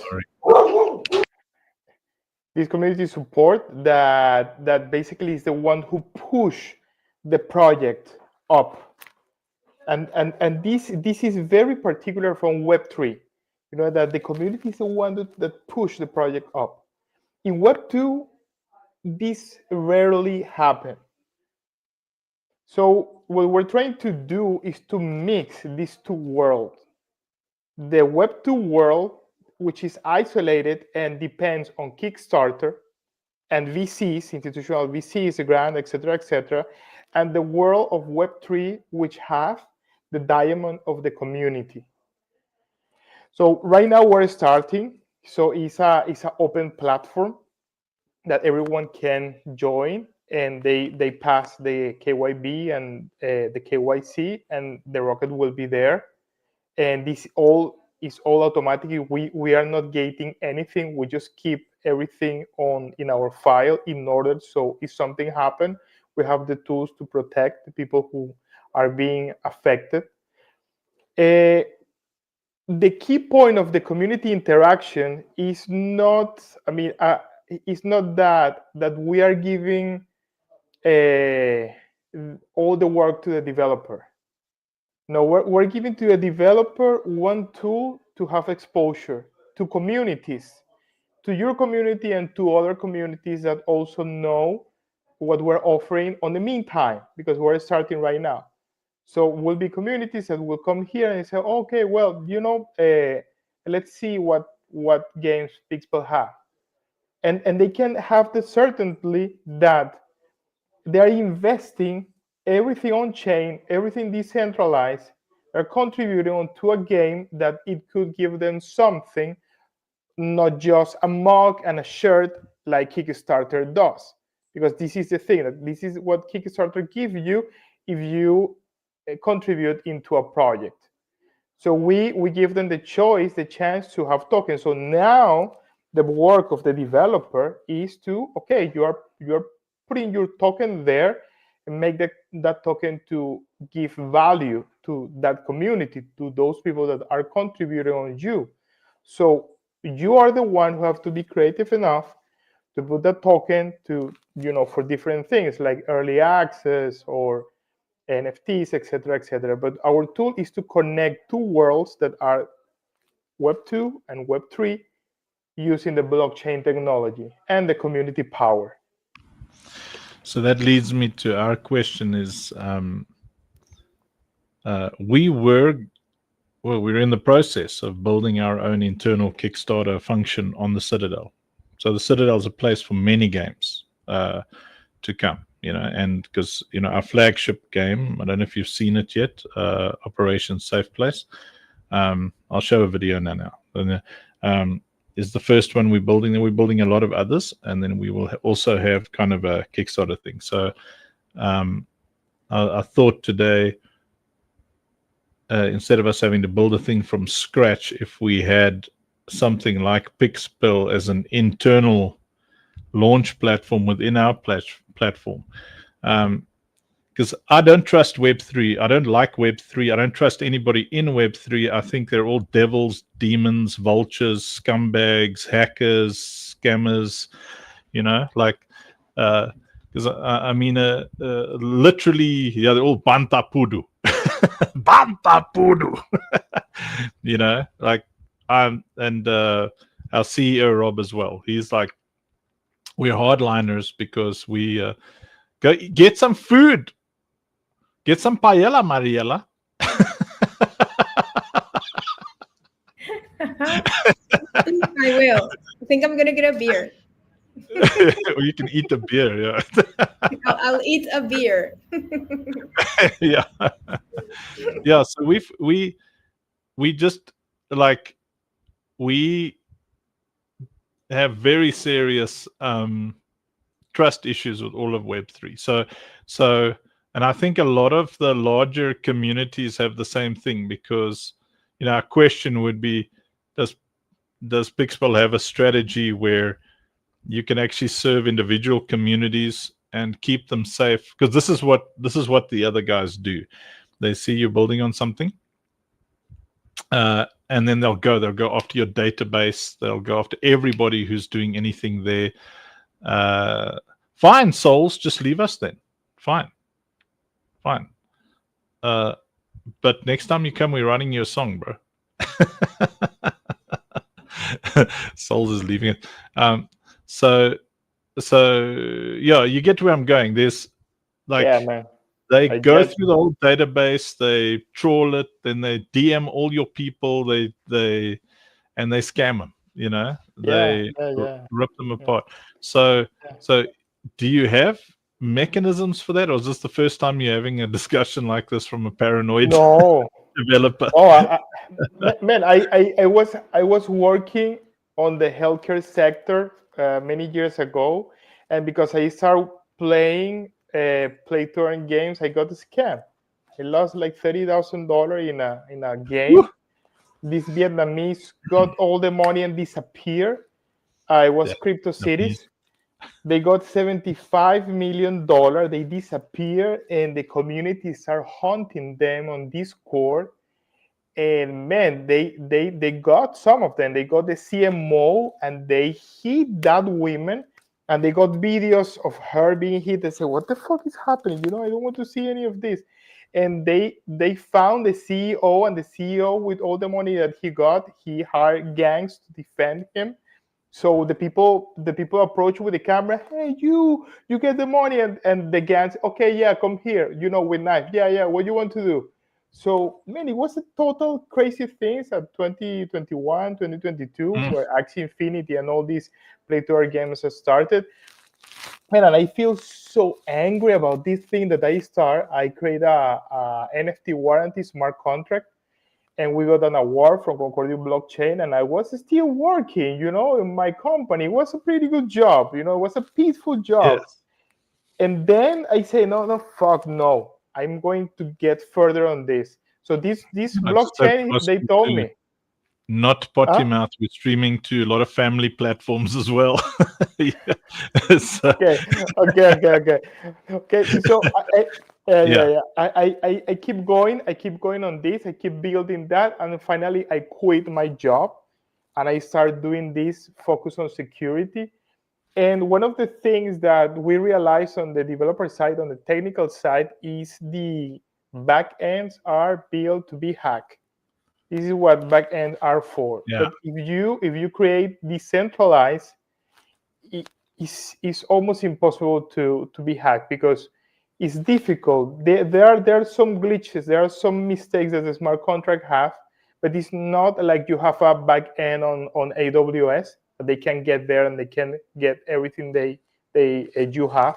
So when you have the things on chain, is where the security rely on. So yes, I know that everything related to Web3 is nowadays is scammy. It sounds bad, but I believe in blockchain, man. I have the DISA2, and DISA2, I believe in blockchain very much because this is a technology that connect people through the blocks, and this cryptographic technology it worked for millions of things, not related to financial, not related to pumps and dump, to hype. No, this technology itself, it will open the door of a million of possibilities. So we build everything decentralized. So you need to have MetaMask, and what we offer is a platform with a smart contract that make things easier for users to get on board and to offer what they have to the people. And also the security thing is like, okay, so everyone think that this person is scamming, is doing a rug pull. Okay, just vote. Every user that contribute on this rocket, on this project, it can vote, and a votation will start, and people will have the chance to say, you know what? We don't trust you. And if the votation reached 60% plus, the funds are going back. But also we see from the point of view of developers, because developers, we have to give credit to them, because maybe the developers are doing a good job and the community is not understanding that. So the developer have the chance to appeal. And if the developer appeal, the votation will be a different votation. It won't be by quantity, but by quality. So the second votation will be related to the stakeholder weight. So, man, if your community is voting against you in quantity and by quality, yeah, you are done. You are doing everything wrong. So we give choices to the community and to the developer itself to fight and to see who is doing good or not. Everything on chain, decentralized. They cannot get into our back end because we have nothing on the back end. Okay. Well, I think Jason, are you back from your coffee yet? Yes, I am. You sound like your phone is in one room and your coffee's on the other side. Oh, wait. Mariella's got your beer, yeah? You got your... No, I'm out of beers, man. So what did you eat? Nothing. Nothing? No. I've been here sitting with you guys since like 3 hours ago. I need to cook my meal. So I'll cook it You after have to work. cook? What's your twin sister doing? She's cooking for her kid. She ain't cooking for me. But she's cooking already. What's an extra pot? Put her on here. I'll speak to her about how sisters should... Yeah, you I speak got two to her, Uncle sisters. Funk. I spoke to my sisters a lot. Hey, you look after your sister. I had been summoned. Yes. So I'm gonna show Juan a video to see what we're building, and then I'm thinking you understand this better than I do, Jason. So you could maybe explain to me after this video how you think we'd work together, and because the reason I'm being so thorough live with hundreds of people watching us on different platforms is because I think it's a good idea and people should get to know, and we'll ask some of the difficult questions so that, because most people just think it and then they just walk away, they don't ask the questions. So I'm a big fan of difficult questions. I always tell people, come at me, bro, ask me the difficult questions. Because I'm also, look, I've even got a button here. Look. Hi, this is Albert, reminding you that Uncle Funk is a scammer. You see?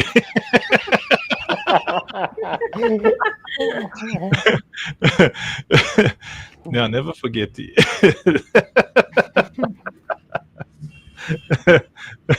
Well, actually, it's great that you invited us here. This is an opportunity, unexpected opportunity to talk about Pixpel, to meet new people, to have fun. because it has been a lot of fun. So thank you, everybody, and the community is amazing. You've built an amazing community. That's you can join us as often as you guys like. Same time, every day, every day.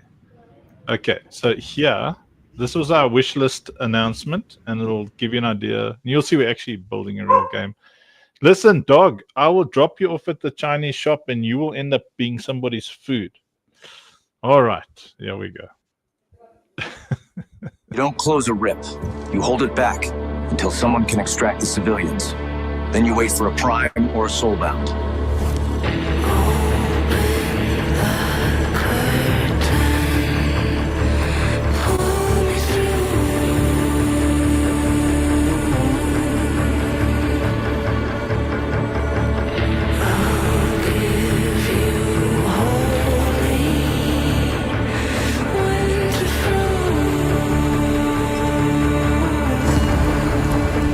We don't just fight to survive. We fight so they don't have to. This fight is powered by Sei. Strength forged in speed, security, and unity.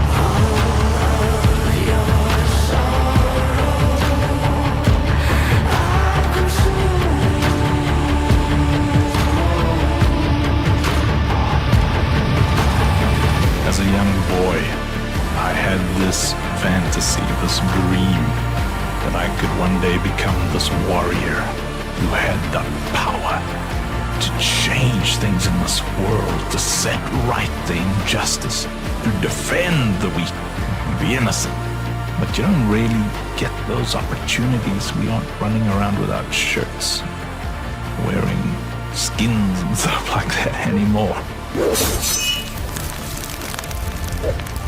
Every girl safe.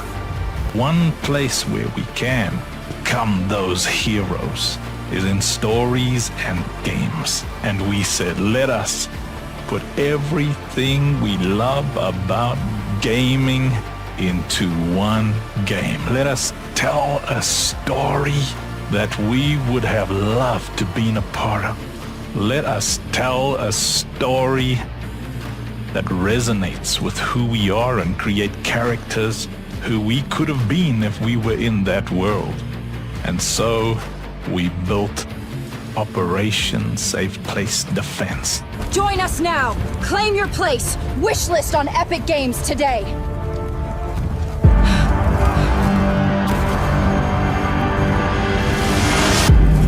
We need you, Commander. Go and wishlist now. We need you, Commander.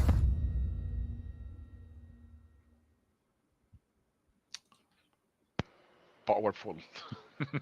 Wow. Right, and it's an actual game, yeah, which is probably the only one in Web3. So Jason, so the cops are outside Mariella's place there. It's the hungry police. Maria, we approach your paella.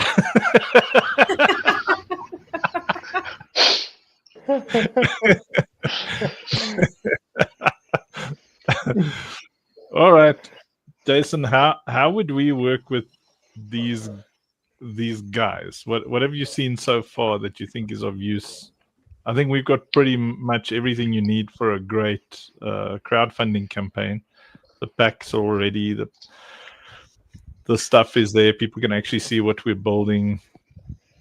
Why are you so excited about these people? I mean, I'm excited about them because they're awesome. But why are you excited about their product?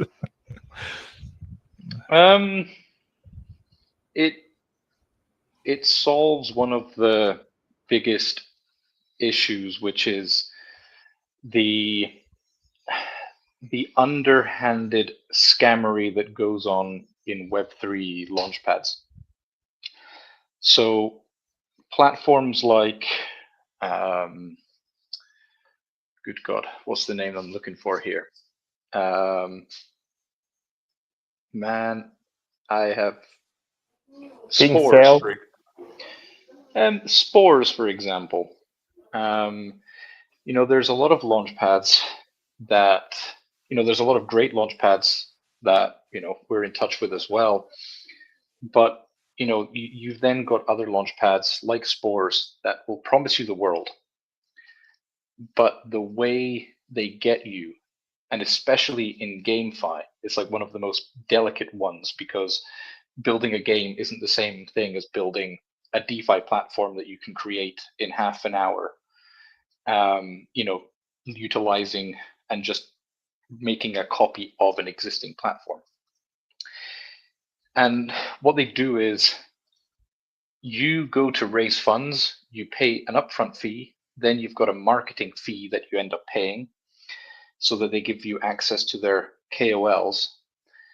And then there's a lot of genuine people that are buying, but then these platforms themselves are also buying because it's in their benefit to show, hey, they have raised X amount. But because they've got these refund policies that there's no control over, the refund policies are always based on the performance of the token as soon as it launches, and they withhold the funds. And they then immediately get to say, nope, we are refunding. There too many people are demanding a refund, and there's no way to appeal. There's no way to, there's no sense to it. In 99% of the cases, I know very legitimate projects that have ended up losing tens of thousands due to this, and it hurts the projects. But these platforms, they make money either way because they've taken your fees. They've got the influx of new users that have been exposed to their platform, so they're always winning. With a platform like Pixpel, it adds democracy to the process, an aspect that is genuinely missing from Kickstarter, and is controlled by, as Juan was saying, it's controlled by smart contracts. It's not just the people. And there's appeal processes, and there's more openness and more transparency about it. And I think with how we're approaching, especially supporting upcoming studios, like, we want to see this space succeed. We want to succeed, but we also love to see other people succeed. So having a way to support and funnel projects, especially those that are starting small and want to grow, we've got the platform to grow community. That's what we're all about. Hell, we're even, we've got mechanisms for them to launch their own community tokens, clan tokens, guild tokens, NFT collections, you name it. To have the ability for them to raise funds in a milestone-based manner as they grow their community, as they grow their product, could be a very, very interesting collaboration, with our platform.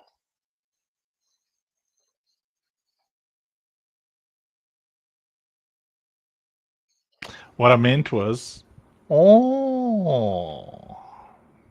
said that, but I was muted. I like that. I like that a lot because, so having games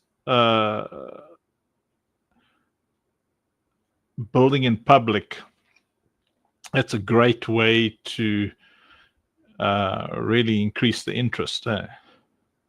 Absolutely. So, okay. Well, then, finally, Senior Choice, exporter of coffee. The best coffee in the world.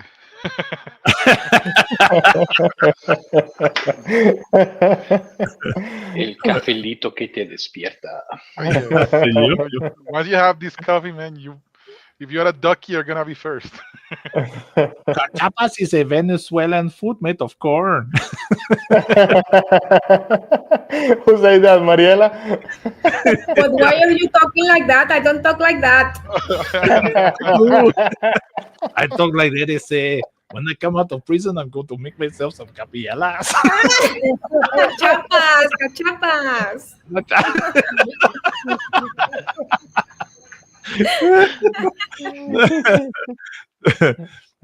So, Senior Joyce, I promise I won't rug you. Uncle, elderly therapy. Come on. I love it. I end the stream last time as I asked him a question. He already owes me 2 therapies with our psychologist. 'Cause last Tuesday we had the space with the ladies, and I don't know what madness went through our heads and the marketing team, but they gave him control of the stage. So he was the host, and I was just co-hosting, no longer hosting on my own. And then he hyped up the stage, the community here in the arena. We had like 600, 800 people. I don't remember on all the platforms. And then he's like, "Okay, Choice, and I've been keeping the best question of this space to ask it at this moment." And boom. He rocked arena. He rocks X. He rocked everywhere. I was so hyped and ready that I was like traumatized after that experience. Done. Everything must go just off. Well, yeah. So Senior Choice, like, what excites you about it? I like what Jason's saying, because I like the idea of proper partnerships, man. That's why those we met with some potential investors the other day, and it's the first time I actually liked an investor. I really hope they like us, because also it's the first time I actually liked the launch platform.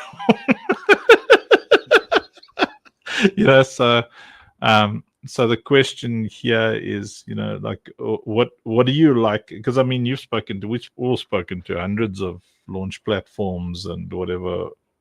So I know I'll share what I think is special about these guys after you. But what do you find is unique that you like so much?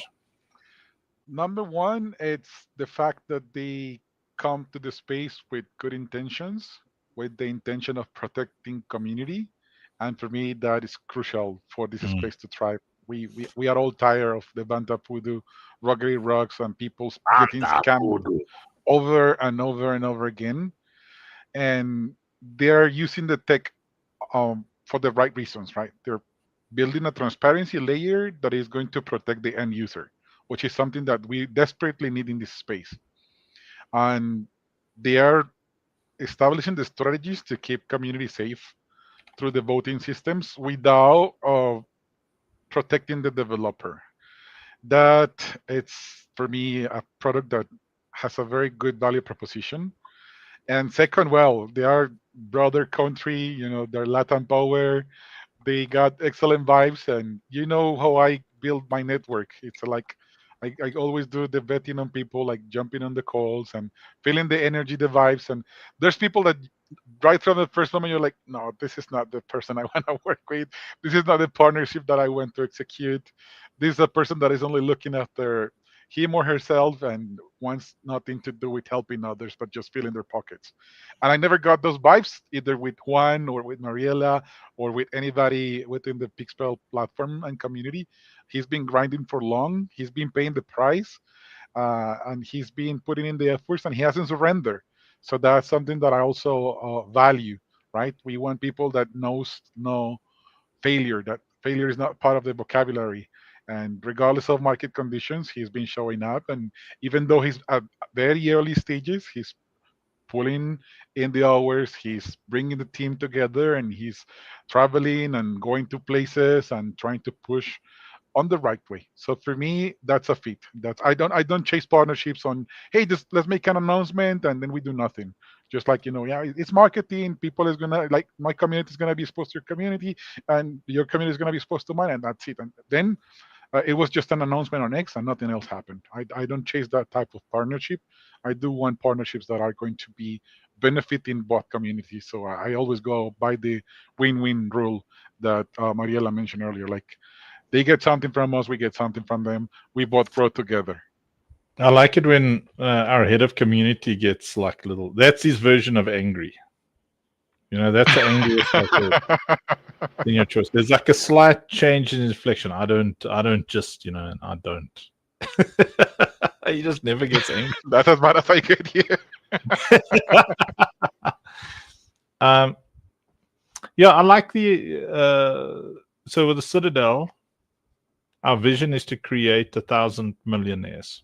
You know, I mean, there's many things we want to do, but so whenever we sit down and figure out how we're going to do this, and that means in our community, the community, the gamers, the players in that ecosystem, we'll consider that we have made a success when we have achieved that goal.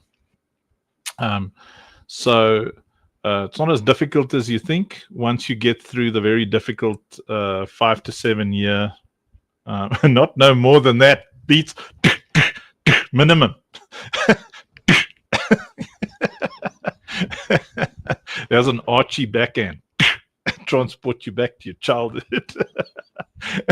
So it's not that difficult. You get through your, there's a 5 to 7 year, 3 to 5 years if you're really good startup process for any project. That's really challenging. But once you get to those milestones, I've done it before. Rob has done it before. Jason has been involved in raising millions of US dollars. So we know how to do it. You've got to get to certain milestones first. But once we get there, obviously the vision is, 1,000 millionaires minimum. You shall cherish your first funk slap forever.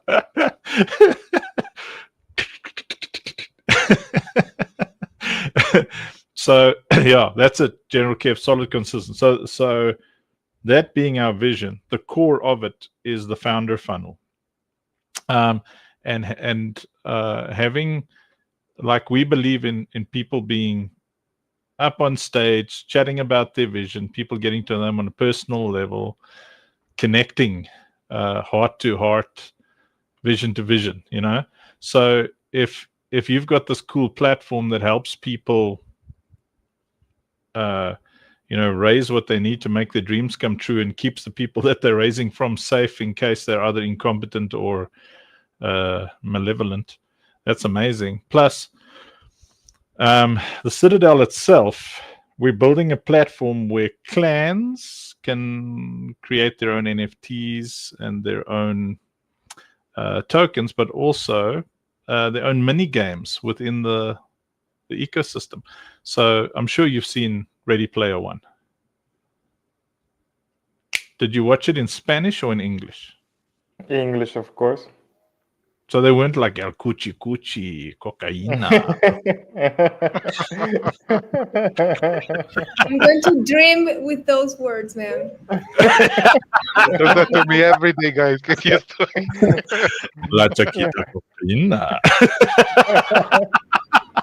You forgot to say burrito, tequila. Burrito, tequila.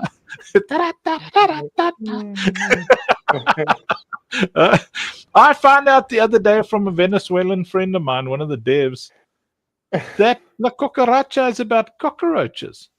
La cucaracha. La cucaracha, la cucaracha, la cucaracha. Ya no quiere caminar. Ya no puede caminar. Porque le falta, porque le falta. My whole life, we play the song. Pa. Ta, ta, ta, ta, ta, ta. I only learned when I was 50 years old that was about cockroaches. Like, what the hell's going on in Venezuela? A lot. The national song is about cockroaches.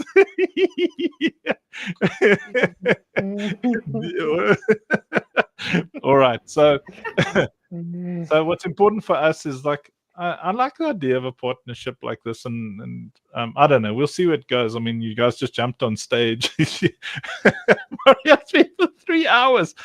Don't you have a life? Are you hungry? Are you lonely? Are you having fun? I'm having fun, man. Yeah, we're a cool bunch, eh? Yeah, we build very much in the light. So anyway, but I mean, yeah, we can definitely talk. You guys are welcome to jump on. If you got projects that are about a launch, you can expose them to the community.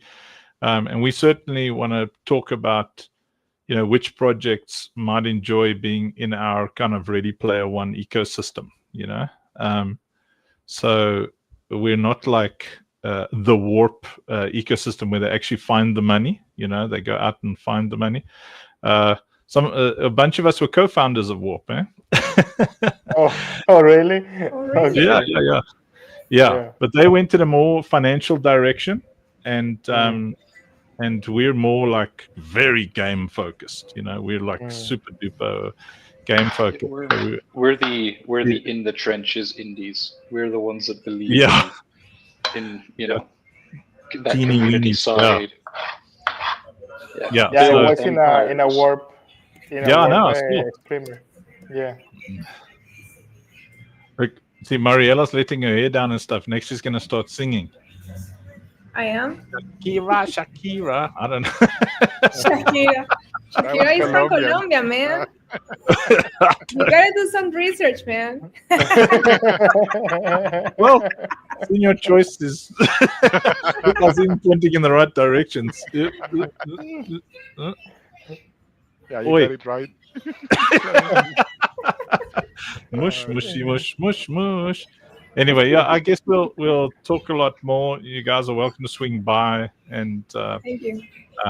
Yeah, it's a lot of fun. So we're gonna end the stream for all the people that are on Facebook and X and all that kind of things, so we can play music without everybody getting muted. So long, love you all. Bye. And all that.